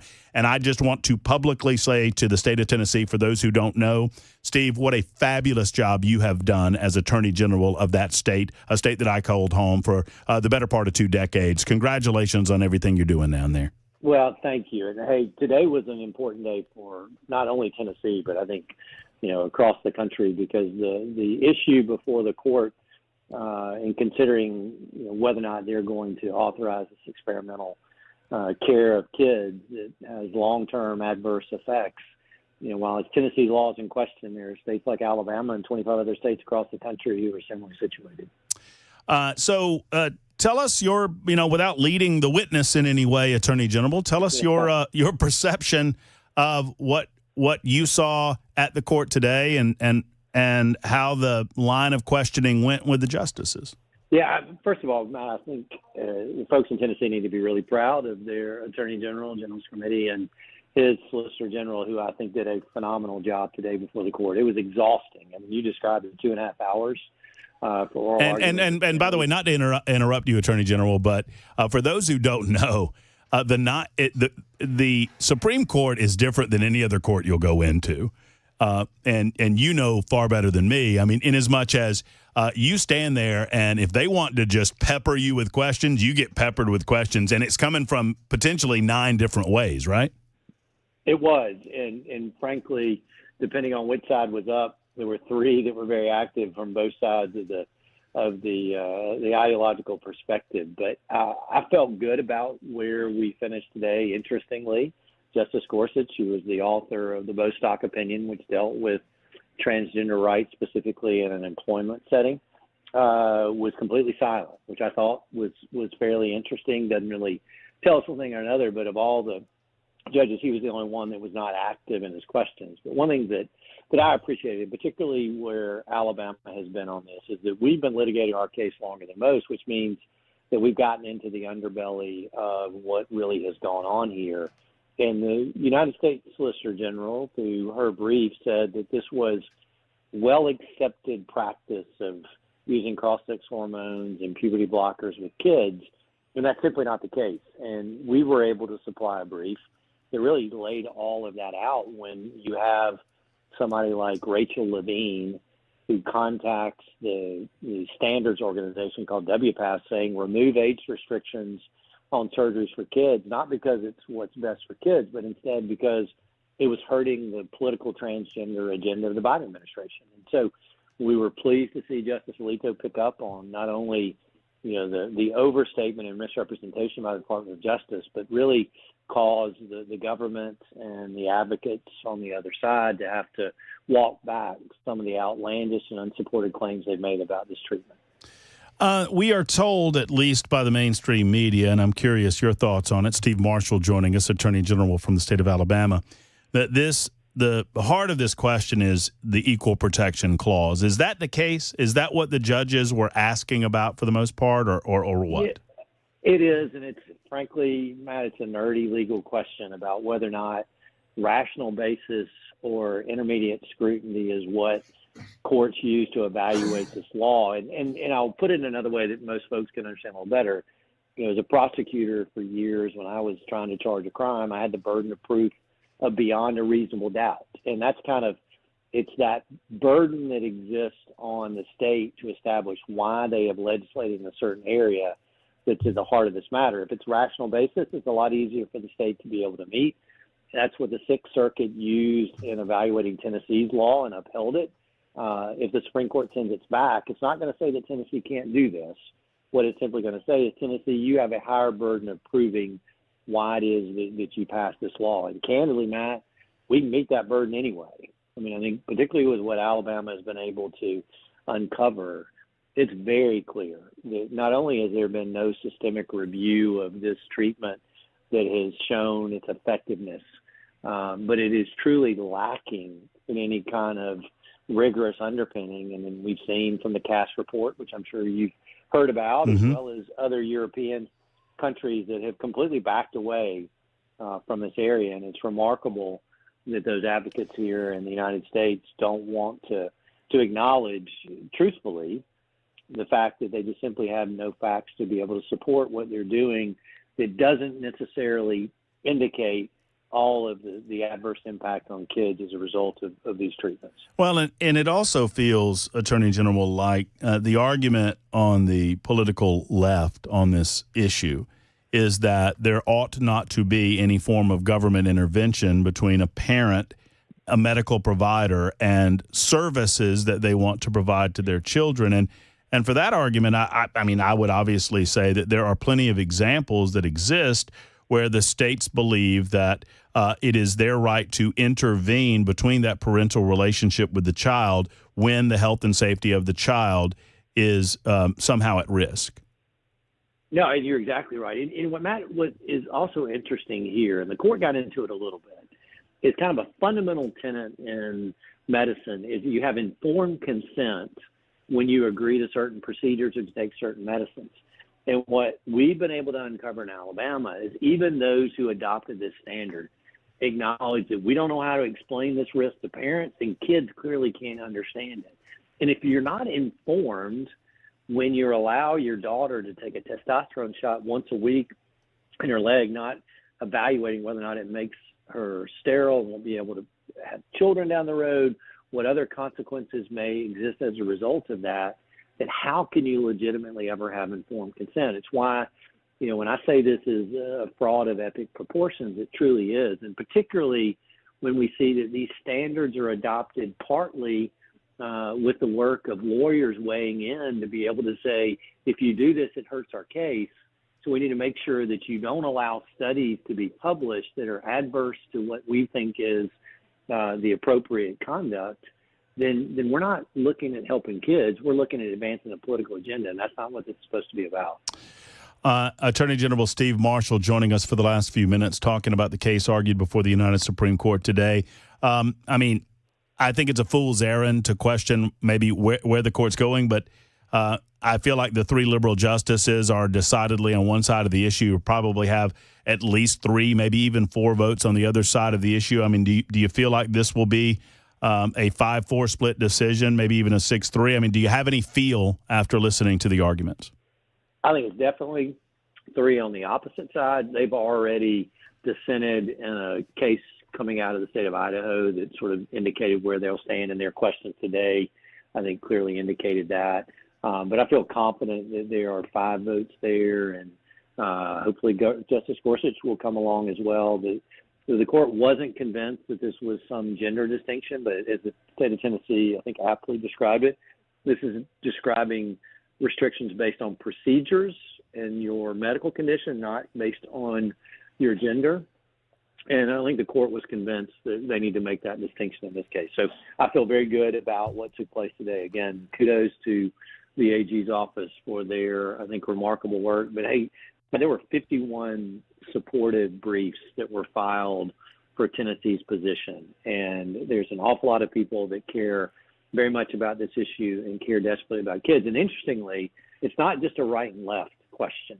Mm-hmm. Because you got many that are in the gay and lesbian community that believe this is simply gay conversion therapy, that it's rather than allow kids to resolve their gender incongruence by ultimately understanding they're either gay or lesbian, this is a way of making those kids become transgender. And they likewise are very upset. Well spent. Yeah, that's right. That's a good point. That's a good point. Steve, finally, in the few seconds that we have left, and you and I are friends for a long time, in the interest of disclosure, I'm going to tell you, when I have the Tennessee Attorney General on, I'm going to ask him to file some sort of brief against you in the state of Alabama to prevent the Alabama Crimson Tide from being in the college football playoffs. I don't know how we get this. I don't know how we get this across the finish line, but I just wanted you to know that you can expect that brief to come across your desk at some point down the road. Well, your Bulldogs are having trouble winning against the Crimson Tide. Let's make that clear. Hey, we want to keep them out at any way possible, any means necessary. Invitational. Oh, I love it, Matt. Always good to be with you. All right, man. Take care, Steve. That's Steve Marshall, Attorney General. Got to take a quick time out. You heard the voice of Cameron Smith dissenting against my proposed brief. We'll talk to Cameron coming up at the next hour on Super Talk.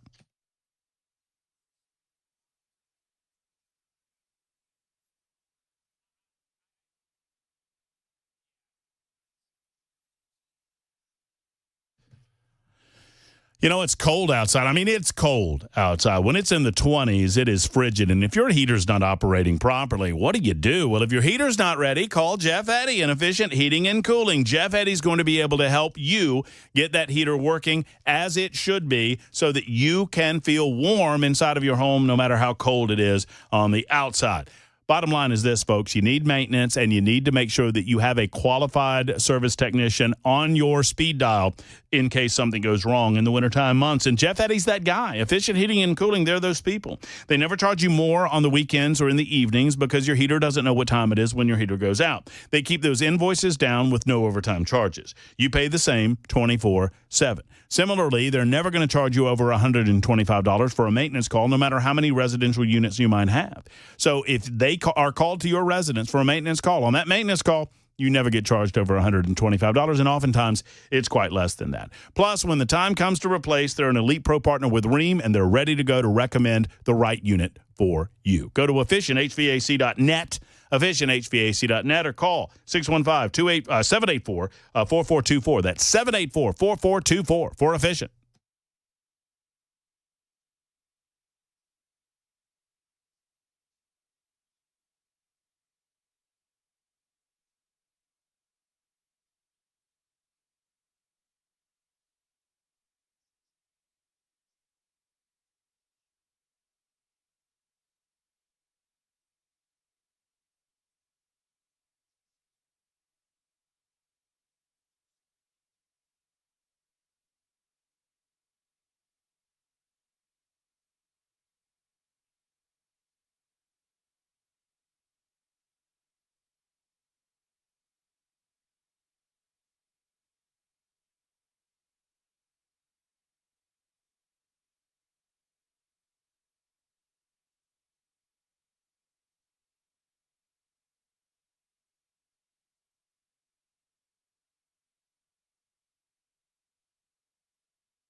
Hey, what's up, guys? It's Matt Murphy in the middle of downtown Franklin, Tennessee. We've talked so much about Savory Spice. I thought, why not show you the place? So let's go on in and see what's popping at Savory Spice. As I've always said, you will smell the spices even before you walk in. I can smell them right here in the doorway. Come on in and let's introduce you to the one and only Holly, who is the owner and proprietor of Savory Spice. Say hey, Holly. Hello, everyone. Now, enough about Holly. Let's talk about spicy and easy products like the incredible taco soup, which, as I said, you put this in a crock pot, you put all the ingredients that it tells you to buy right there, you put the spices in, and it's so easy. So if you don't know what you're doing around the kitchen, it's a perfect way to find your way around the kitchen, as is the Mediterranean dill risotto. Now, for the holidays, pumpkin pie spice. What doesn't it have, Holly? Pumpkin. Doesn't have any pumpkin in it. That's a fun fact for all of you kids out there. Now, if you stop by Savory Spice, either in the Franklin location or at L&L Market, you can get yourself a sample of the dill dip, which is my absolute favorite. Just tell them Matt Murphy sent you to Savory Spice with purchase now. So come by Franklin or L&L Market in Nashville and come see Holly and the entire crew at Savory Spice.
Good afternoon. It's 2 p.m. I'm Jay Harper with your top stories. A complete weather forecast is coming up. Today, as you have been hearing, Matt Murphy and others here on the station today talk about the U.S. Supreme Court hearing arguments for and against state bans on sex changes for transgender youth. A family in Tennessee brought the suit to the nation's high court and said their non-binary child is being harmed by not getting the care they need.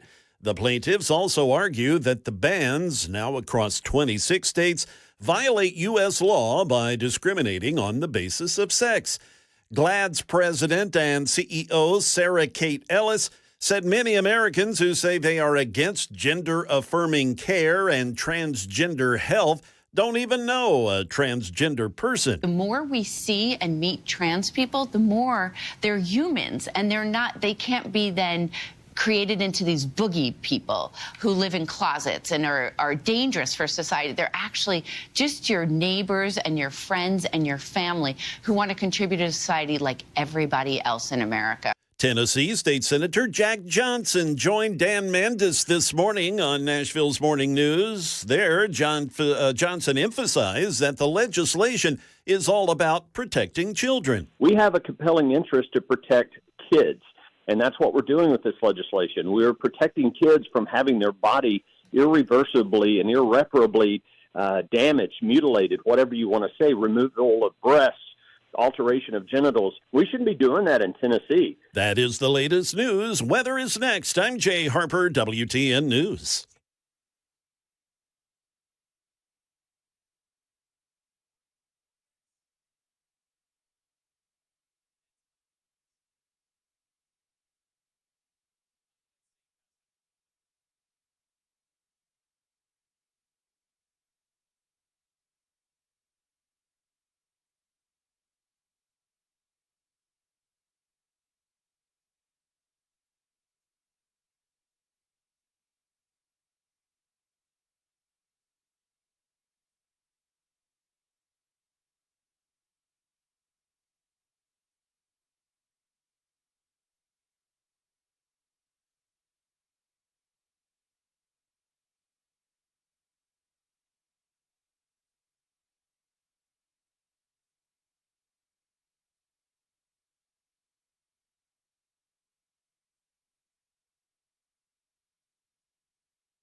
Hello, friends. Matt Murphy for Nashville Safe House. Nashville Safe House has all of your safe needs right there in stock, available for you at Nashville Safe House on 4th Avenue South. I mean, I'm talking every manner of safe imaginable. Browning, they've got them. Best fire ratings in the industry. If you're looking for Fort Knox, don't worry, they've got those as well. If you're looking for another brand, I don't know, like a Champion or Superior or Rhino, they've got all of those too. As a matter of fact, I've seen it with my own eyes. Over 200 safes right there on the showroom floor, and that's not all. About 400 more in their warehouse. They have a safe that's right for you. Plus, remember, gun safes are sales tax free at Nashville Safe House. They also offer discreet, professional delivery and installation by their own specially trained Safe House crew. Do not allow a crackhead to deliver your safe. That's a special public service announcement from Safe House to you. Nashville Safe House on 4th Avenue South, right across the street from City Cemetery. Go by and see them today. Tell them Matt Murphy sent you to Nashville Safe House online, NashvilleSafeHouse.com.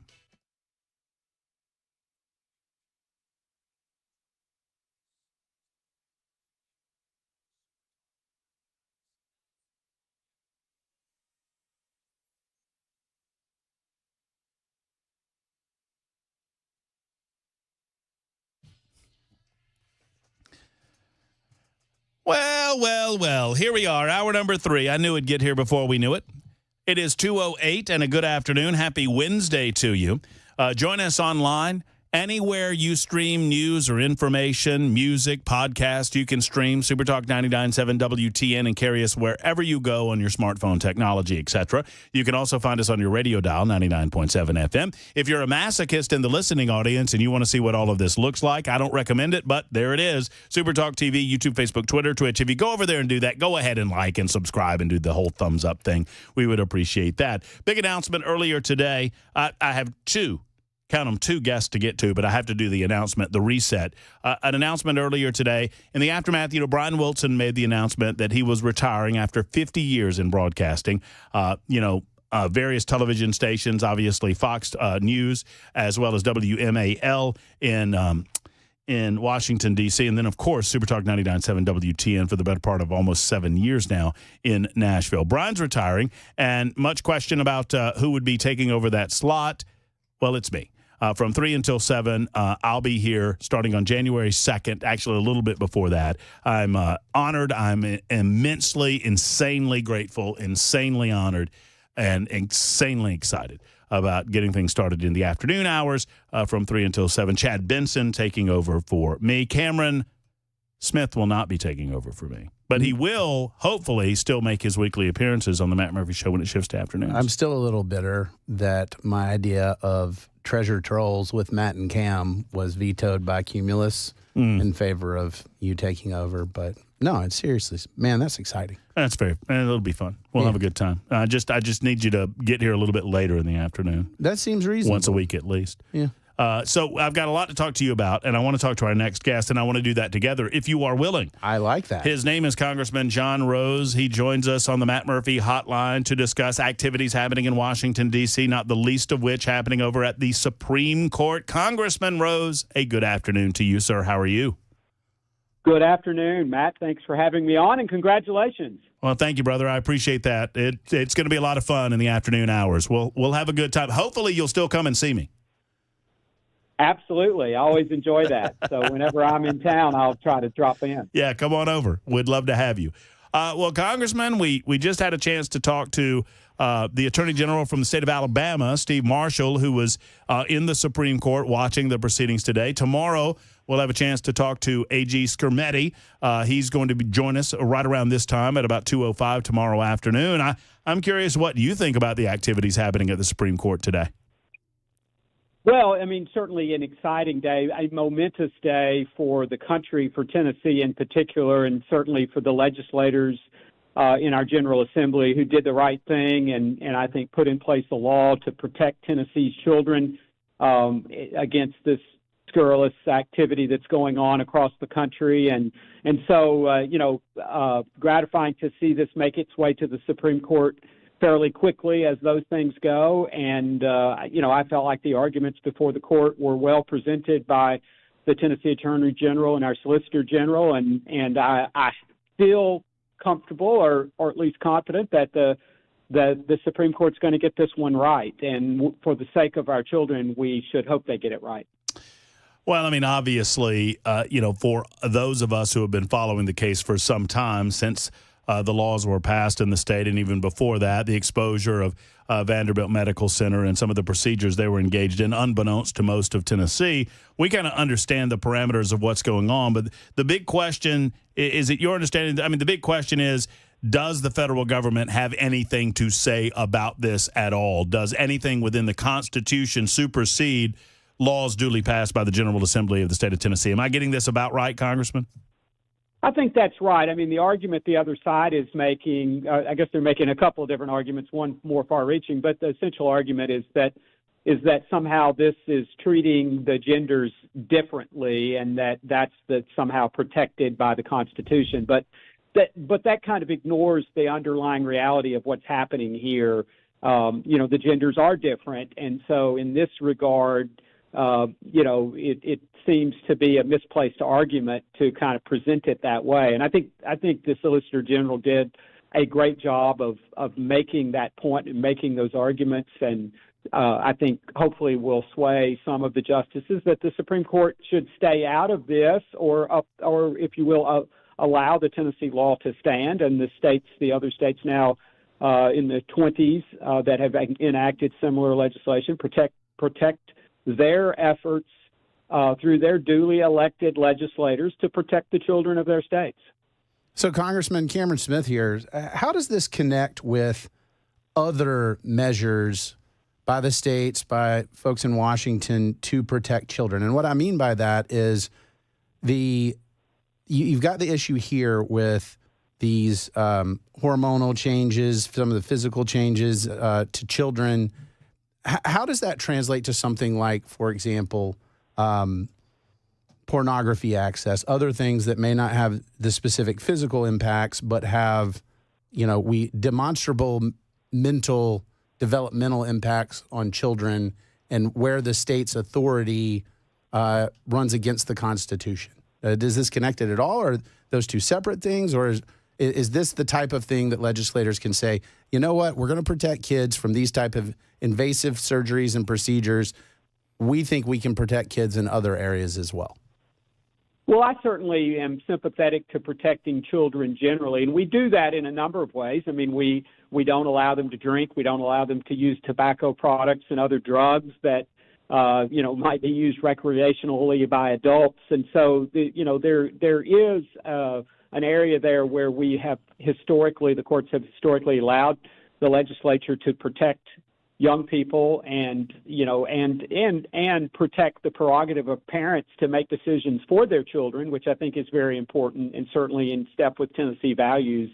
I think this issue is, in some ways a little bit novel, because the procedures that we're talking about, the invasive treatments here, they are never successful.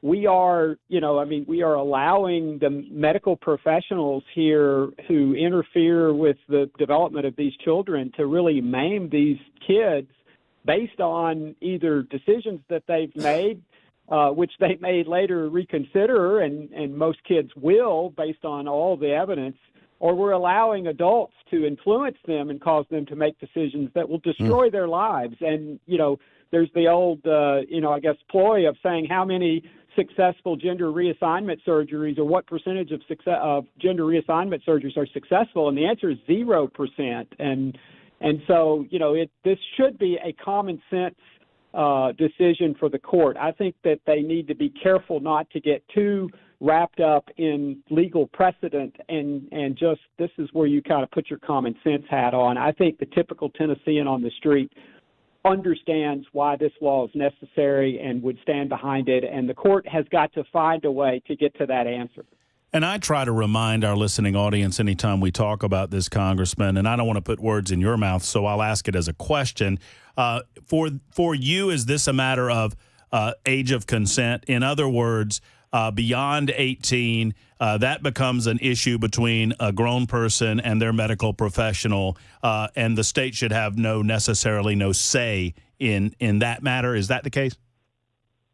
You know, I am not necessarily prepared to go that far because I think that you're dealing with some level of quackery here. Again, these surgeries are not successful, and so particularly I think it raises the question of, even if it's an adult, are they being led astray by some medical professional that's pursuing an ideological agenda?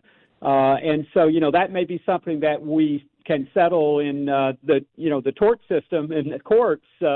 If a medical professional leads an adult down the wrong path and they do something to themselves that's irreversible, maybe the answer for that, or the solution, or the remedy, if you will, is for them to own a hospital or own a doctor's house or something that leads them down the wrong path.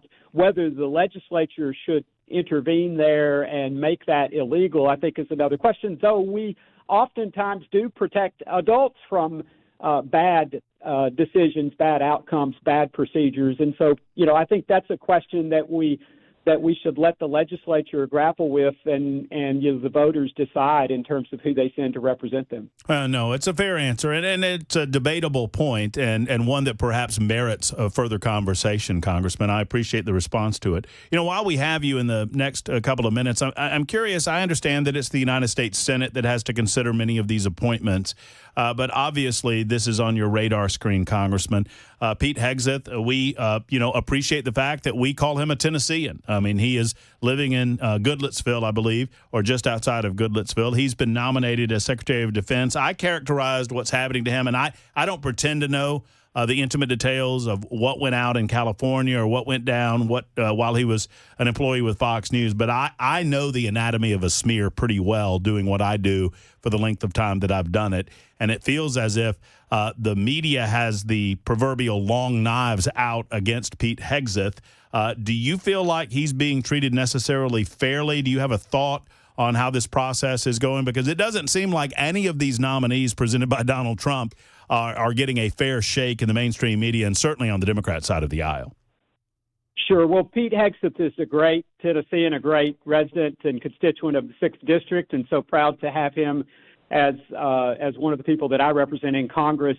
And I think the Secretary-designate, as he is, deserves every fair consideration here. I think we know what President Trump is trying to do, which is to return the Department of Defense to its vital mission of protecting this country and defending freedom and democracy around the world.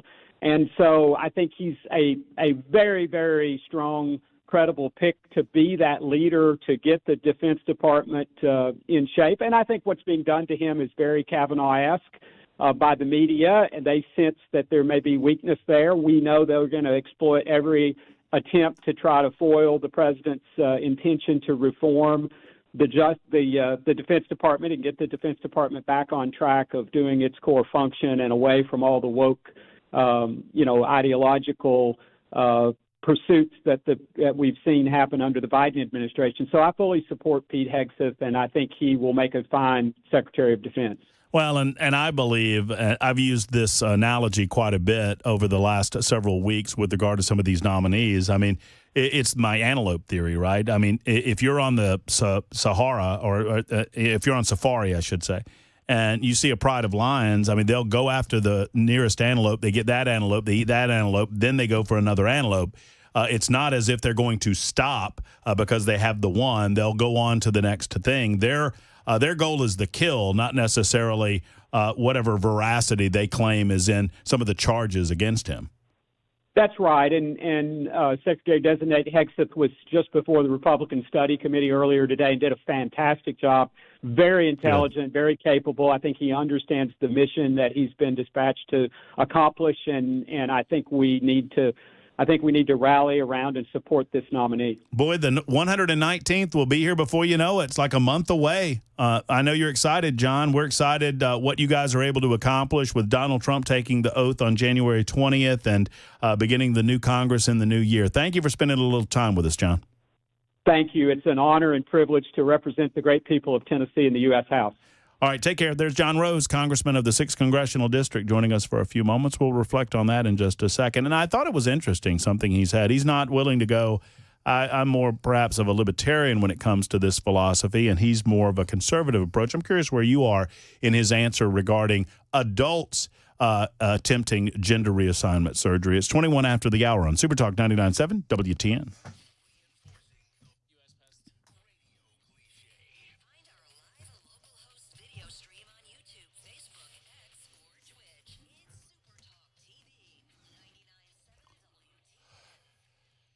Look, I'm not saying that you're doing it wrong, but if you cancel pest service in November, December, January, or February, then you're doing it wrong. Oh, wait, I just said you're doing it wrong, because you are.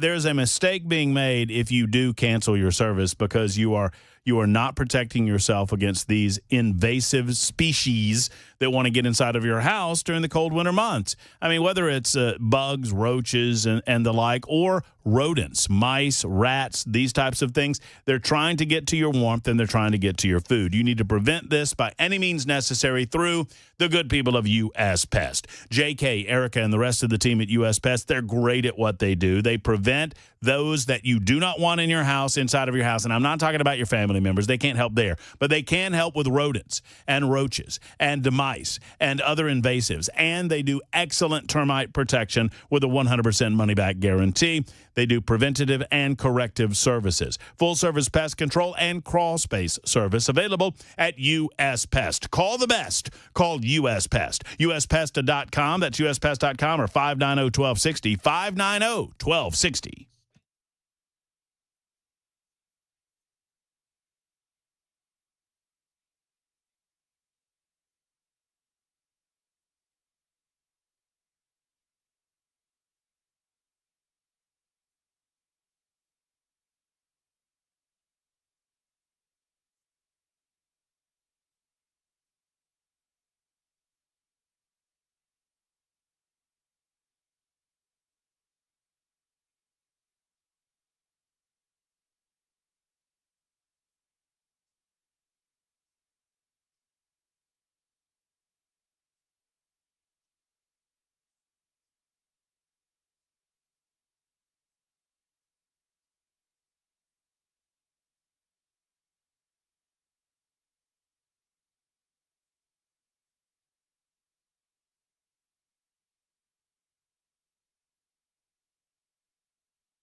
The NYPD, they are still trying to piece together details in the targeted shooting of a healthcare executive in Manhattan this morning.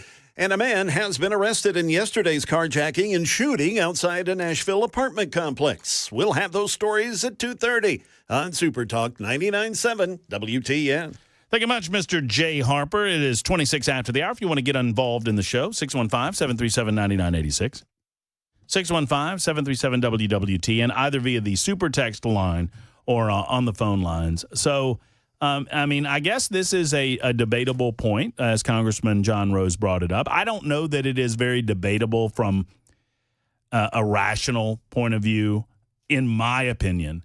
that you would have 14-year-olds or 13-year-olds or 12-year-olds making permanent life-altering decisions about their bodies. That's a pretty easy sell from the minor standpoint. Right. I don't think anybody's got a leg to stand on there. And I'd be willing to have that conversation with anyone and debate that point with anyone.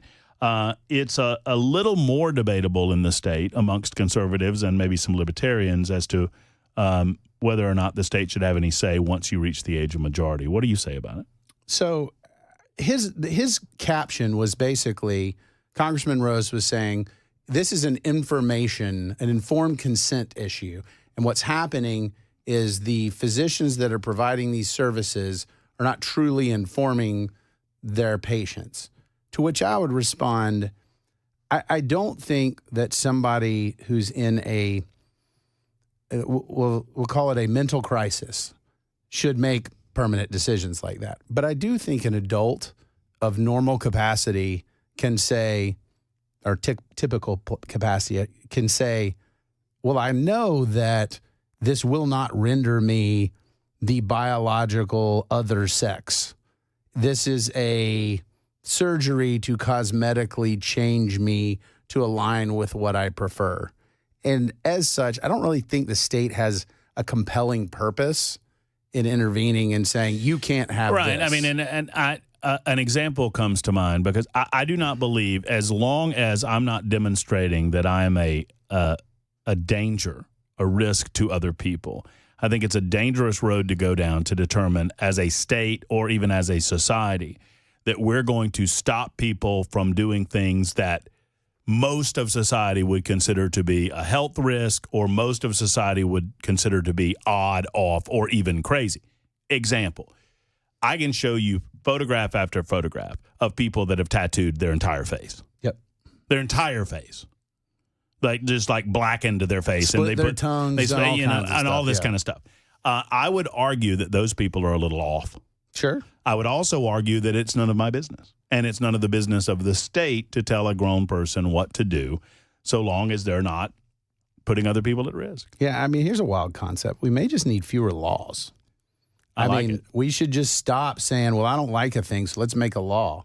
Let's not. I mean, I'm actually okay with the tort system. It works fine. If you want to say, well, I was going to get this gender reassignment surgery and the doctor told me X, Y, and Z would happen, and that didn't happen, and I'm damaged, we'll sue them and then figure it out. Like, okay, cool. Like that type of thing, balancing the equities, fine. But the idea of we need a law that says you can't do that, that's a huge part of the problem we have right now is we have so many freaking laws. 1325 writes in and says, delicately, I love the delicate super texters.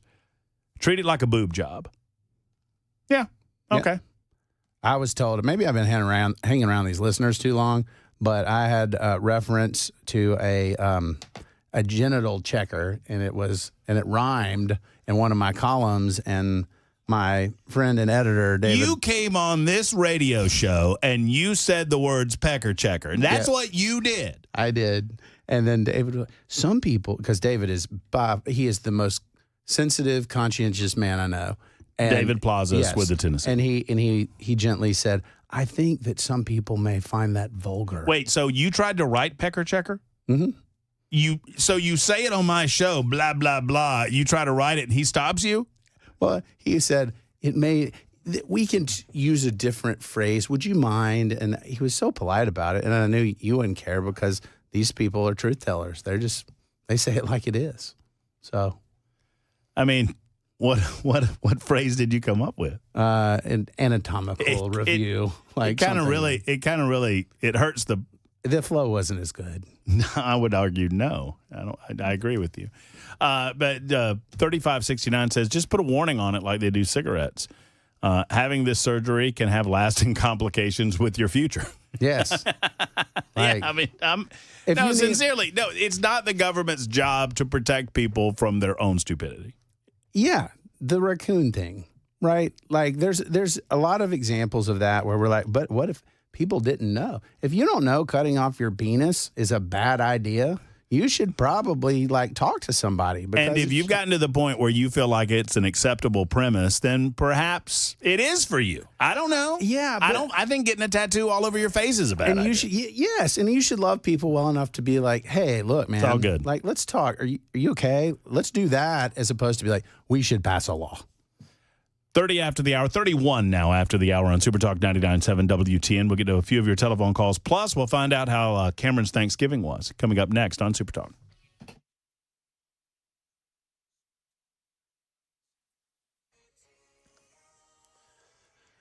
Good afternoon, 31 minutes past 2 p.m. I'm Jay Harper with your top stories. First, a couple of traffic notes here. A crash on I-40 westbound near Fessler's Lanes got the right two lanes blocked there.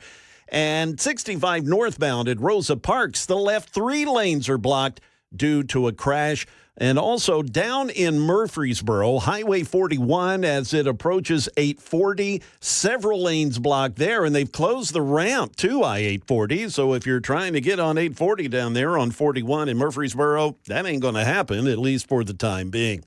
All right, let's get to some headlines. So far, the NYPD says that this morning's shooting in Midtown Manhattan of the CEO of United Healthcare Insurance in rush hour was indeed targeted. But why this happened, they're still trying to figure that out. The gunman got away on an e-bike. The gunman appeared to know when and where Brian Thompson would show up for an investor conference at the Hilton on 6th Avenue. He was there just a few minutes before amid many security cameras. Chief of Detectives Joe Kenny. The shooter steps onto the sidewalk from behind the car. He ignores numerous other pedestrians, approaches the victim from behind, and shoots him in the back. The shooter then walks toward the victim and continues to shoot. Using a 9mm, hops on an e-bike. Last seen in Central Park. And apparently those e-bikes have GPS systems on them, so they're hoping to learn a little bit more about where this person may have gone. That was Chuck Sievertson reporting. Metro Police here in Nashville report that a man has been arrested for allegedly shooting another man in a carjacking outside a Nashville apartment yesterday. Police responded to the Maple Crest apartments around noon Tuesday to find a man with a gunshot wound.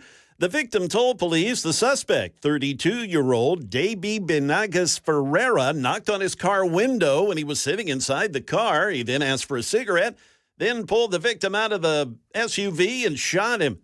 A police helicopter spotted Benagas Ferreira, which led to him speeding off in the stolen car and crashing. Upon arrest, police found a handgun in the vehicle.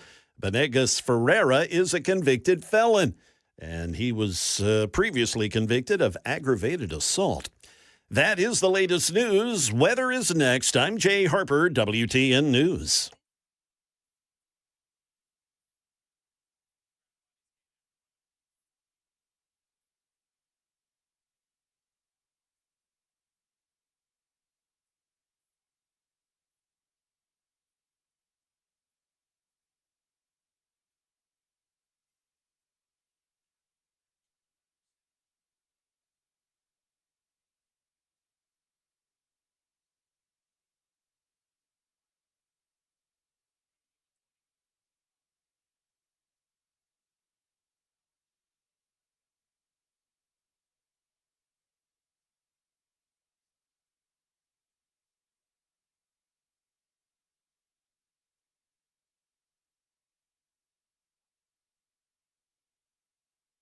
Hello, friends. Matt Murphy for Craft Body Scan. Craft Body Scan has been a long-time sponsor of ours here on Super Talk 99.7 WTN. I absolutely love what they do, and I love what they do for your health and their community. And right now, Craft Body Scan has a great idea for you. This season, Craft Body Scan has an idea for a new tradition that's all about health and peace of mind. Right now, they're offering a buy one, get one special for couples on their full body scans through December 31st. Now, normally these body scans are around over $2,400, almost $2,500.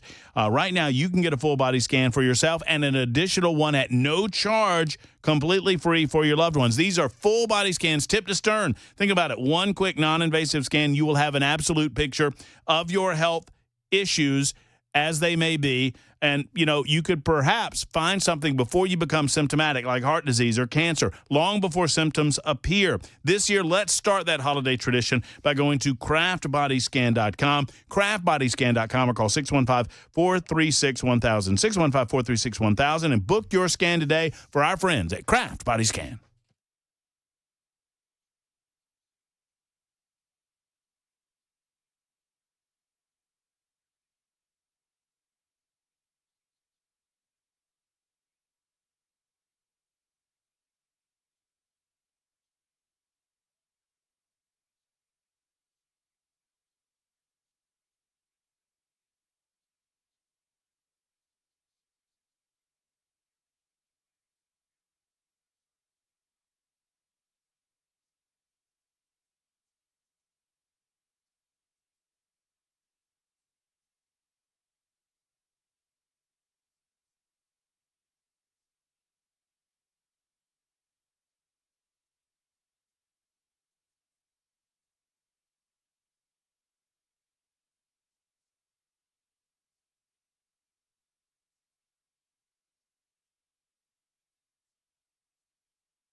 Continued fallout from the Joe Biden-Hunter Biden pardon. It does not pass the smell test for most of America. Jason wants to know is, Jason almost got me. Always check Jason's every time. Everyone. You got to check his texts on the super text line. 615-737-9986. I'm going to ask you about the Joe Biden thing. I haven't forgotten about the Thanksgiving thing, but I want to get Tyler in here real quick on the Matt Murphy Show on Super Talk. Hello, Tyler. Hello, Tyler. Hello, Tyler. Tyler, knock twice if you're in a trunk. You got him up over there? Everything good? Everything looks fine? Yeah, everything. He should be up. He should be talking. All right, Tyler. Try to pick him up. I try to do what I can for Tyler over there. I mean, he wanted to talk about gender reassignment surgery, or as they call it. Do you call it gender reassignment surgery? Gender affirmation. Oh, no. I guess gender reassignment is kind of the neutral term. Right. Because that's what you're trying to accomplish. I don't believe you can ever reassign someone's gender, but the gender affirmation is annoying to me. They're like affirming your gender preference. I don't know. I mean, mutilate, whatever. You can call it whatever. I just don't, not to kids. Like adults, whatever. But to kids, the state does have a compelling governmental interest in saying, hey, you can't make immutable changes to a minor when we have every reason to believe they may not ratify that decision as a consenting adult. Well, and we have every reason to believe that they don't, because study after study demonstrates that the vast majority of these young individuals that would consider themselves, gender dysphoric, work it out. They either determine that they're gay or lesbian, or they determine it was just a phase, whatever. I mean, like, I think it's 97% or 98% of them work it out on their own prior to it. Just seems like a really rough way to go to just say my current sexual preference identity thing is all that it will ever be. End of discussion. Go. I mean, it's wild. Tyler is back. Hello, Tyler. Glad you returned the call. Sorry, I hit the mute button, apparently. Well, no, it's all good, brother. I'm just glad you're not in a trunk somewhere. I am not in a trunk. I am in a truck, but not a trunk. Different. What's on your mind, man? Hey, so this whole gender reassignment thing, whatever you want to call it, I look at it from the different side. So, like, they get all these reassignments, get all this cosmetic surgery, and say they go out and commit a crime. They leave DNA or something. And now we're supposed to be looking for a man, but they're actually a woman. Well, their DNA doesn't change. Exactly. But their looks do. Yeah. True. So, we go look on cameras and stuff, and all we see is women's. And we're supposed to be looking for a man. I don't know. That was just a random thought that popped in my head, and I may be going down the wrong rabbit hole. But. No, duly noted. I mean, obviously the DNA doesn't change, and that's something that's immutable. But, I mean, you can change your appearance in a lot of different ways if you are desirous to be. Right. If I'm trying to deceive you into thinking I'm a woman, I can dress like a woman. I don't have to have a gender surgery. You're not going to be a woman. But I got to really sell it. You're going to have to work a little bit harder. Right. To sell that. And yes, that's true. And, you should try that next week. Yeah.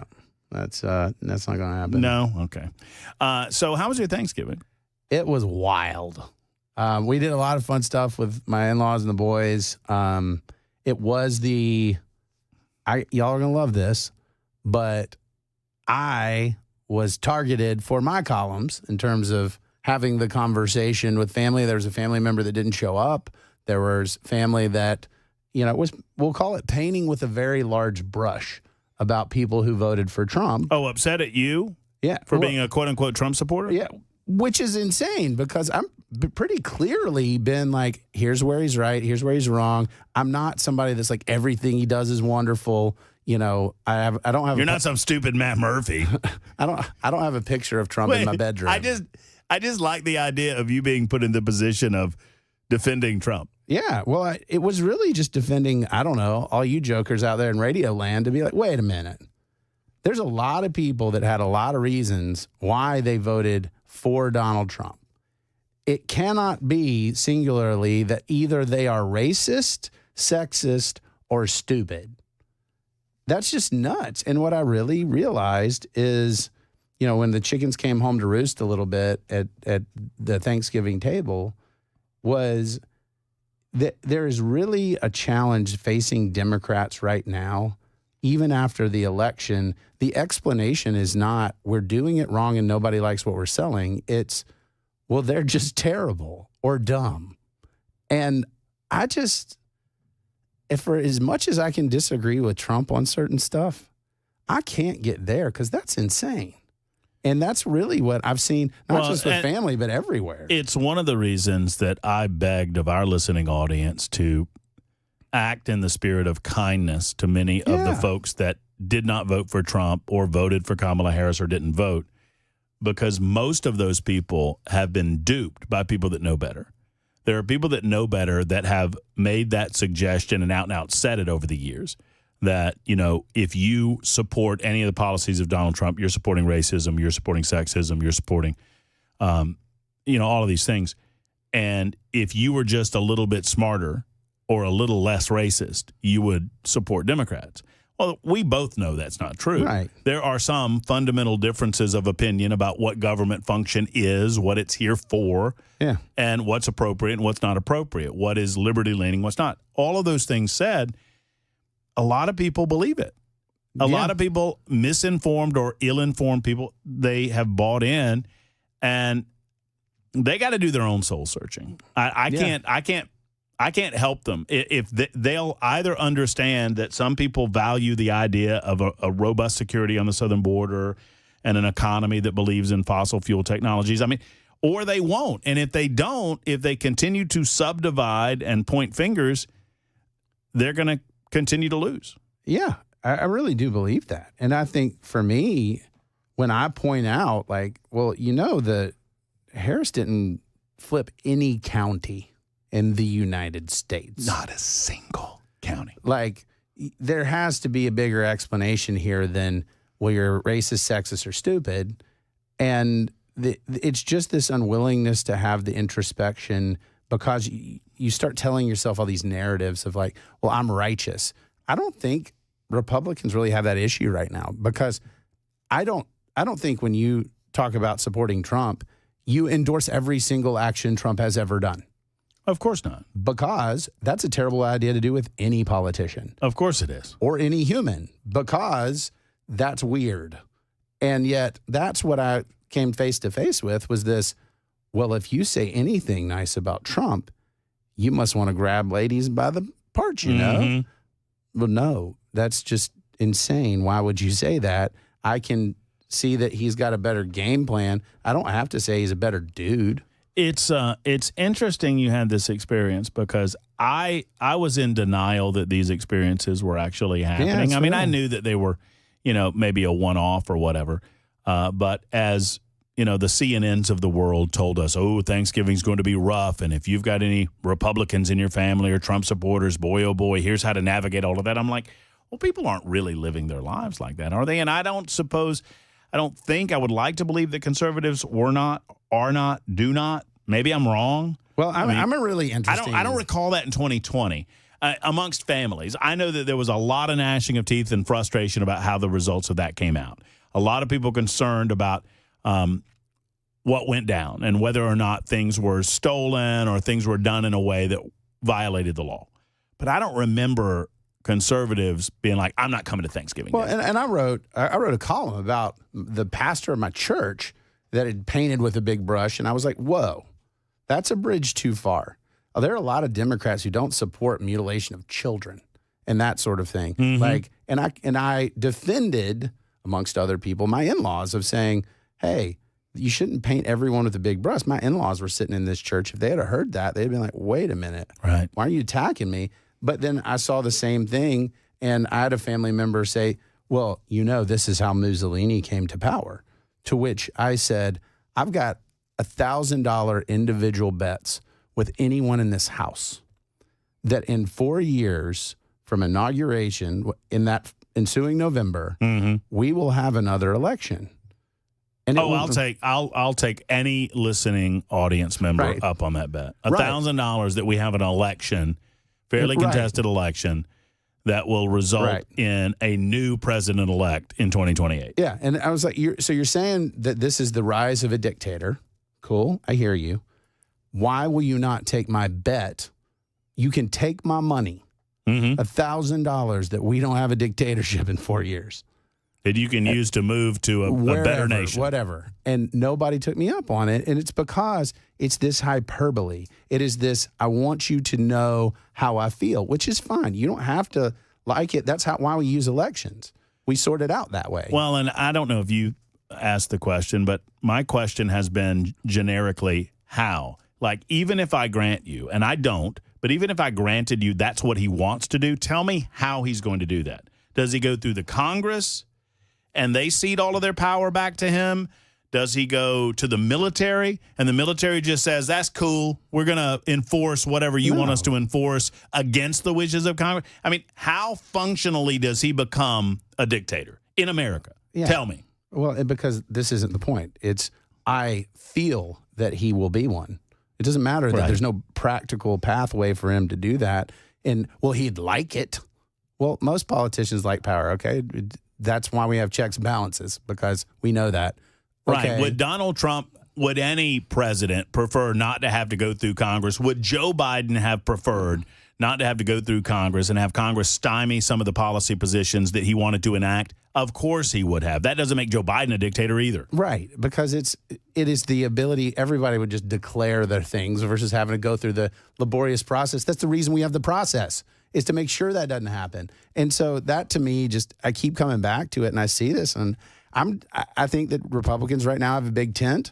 We're going to see that big tent, and it's going to continue to grow. Ray writes in and says liberals are BS crazy. That's true for the most part. And then 5281 writes in, and I think this reflects most of the listening audience today. Oh, this should be good. I cannot stop laughing. I think it's absolutely precious that your resident rhino stood up for Trump over Thanksgiving. You guys keep up the good work. Yeah. Signed, Brad. I get attacked for not being a rhino and for being a rhino, so I must be doing it right. Yeah, you're doing something right. You're catching it from all sides. Thank you, Cameron Smith. We'll check in with Brian Wilson coming up in just a moment on Super Talk 99.7 WTN.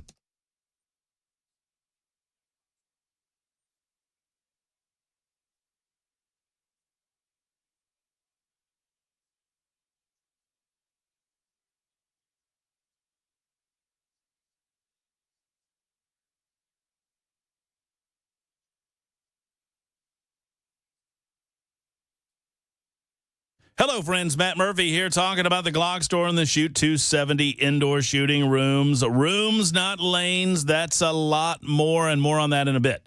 The Glock store is not just some little department in a huge store where guns are a part of the business. At the Glock store, their purpose is to sell Glocks and to train you how to use them. That's what they do. It's what they know. And, oh, by the way, they're pretty darn good at it. Stop by, and they'll take the time to show you why Glock is the most popular handgun in the United States of America by far, and for good reason.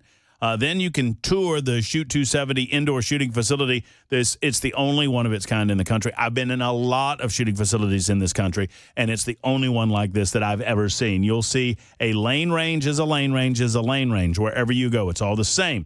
The Shoot 270 private shooting room offers one-on-one personal instruction in a room, which is a more realistic setting as to how you're going to use your gun in the real world. You'll actually shoot less, you'll learn more, and you'll leave the room a better, more confident shooter. Book your session today at shoot270.com. That's shoot270.com. The Glock store at glockstore.com and shoot270.com. Minutes away from the airport and worth the drive from anywhere.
Super Talk 99.7 WTN. It's time to check in with Brian Wilson and The Drive. Big goings on as I saw Brian Wilson earlier today in studio here at early morning appearance. Yeah, it was a very odd early morning appearance, in as much as I had not had enough coffee, so I barely remember that appearance. But well, what do you got going on this afternoon on The Drive? Well, first, before we move into that, let me just say that if people missed the announcement, Matt Murphy will be taking over this slot after the first of the year, and he's been anybody who has a if you were alert, cunning, and sly, you probably saw this coming.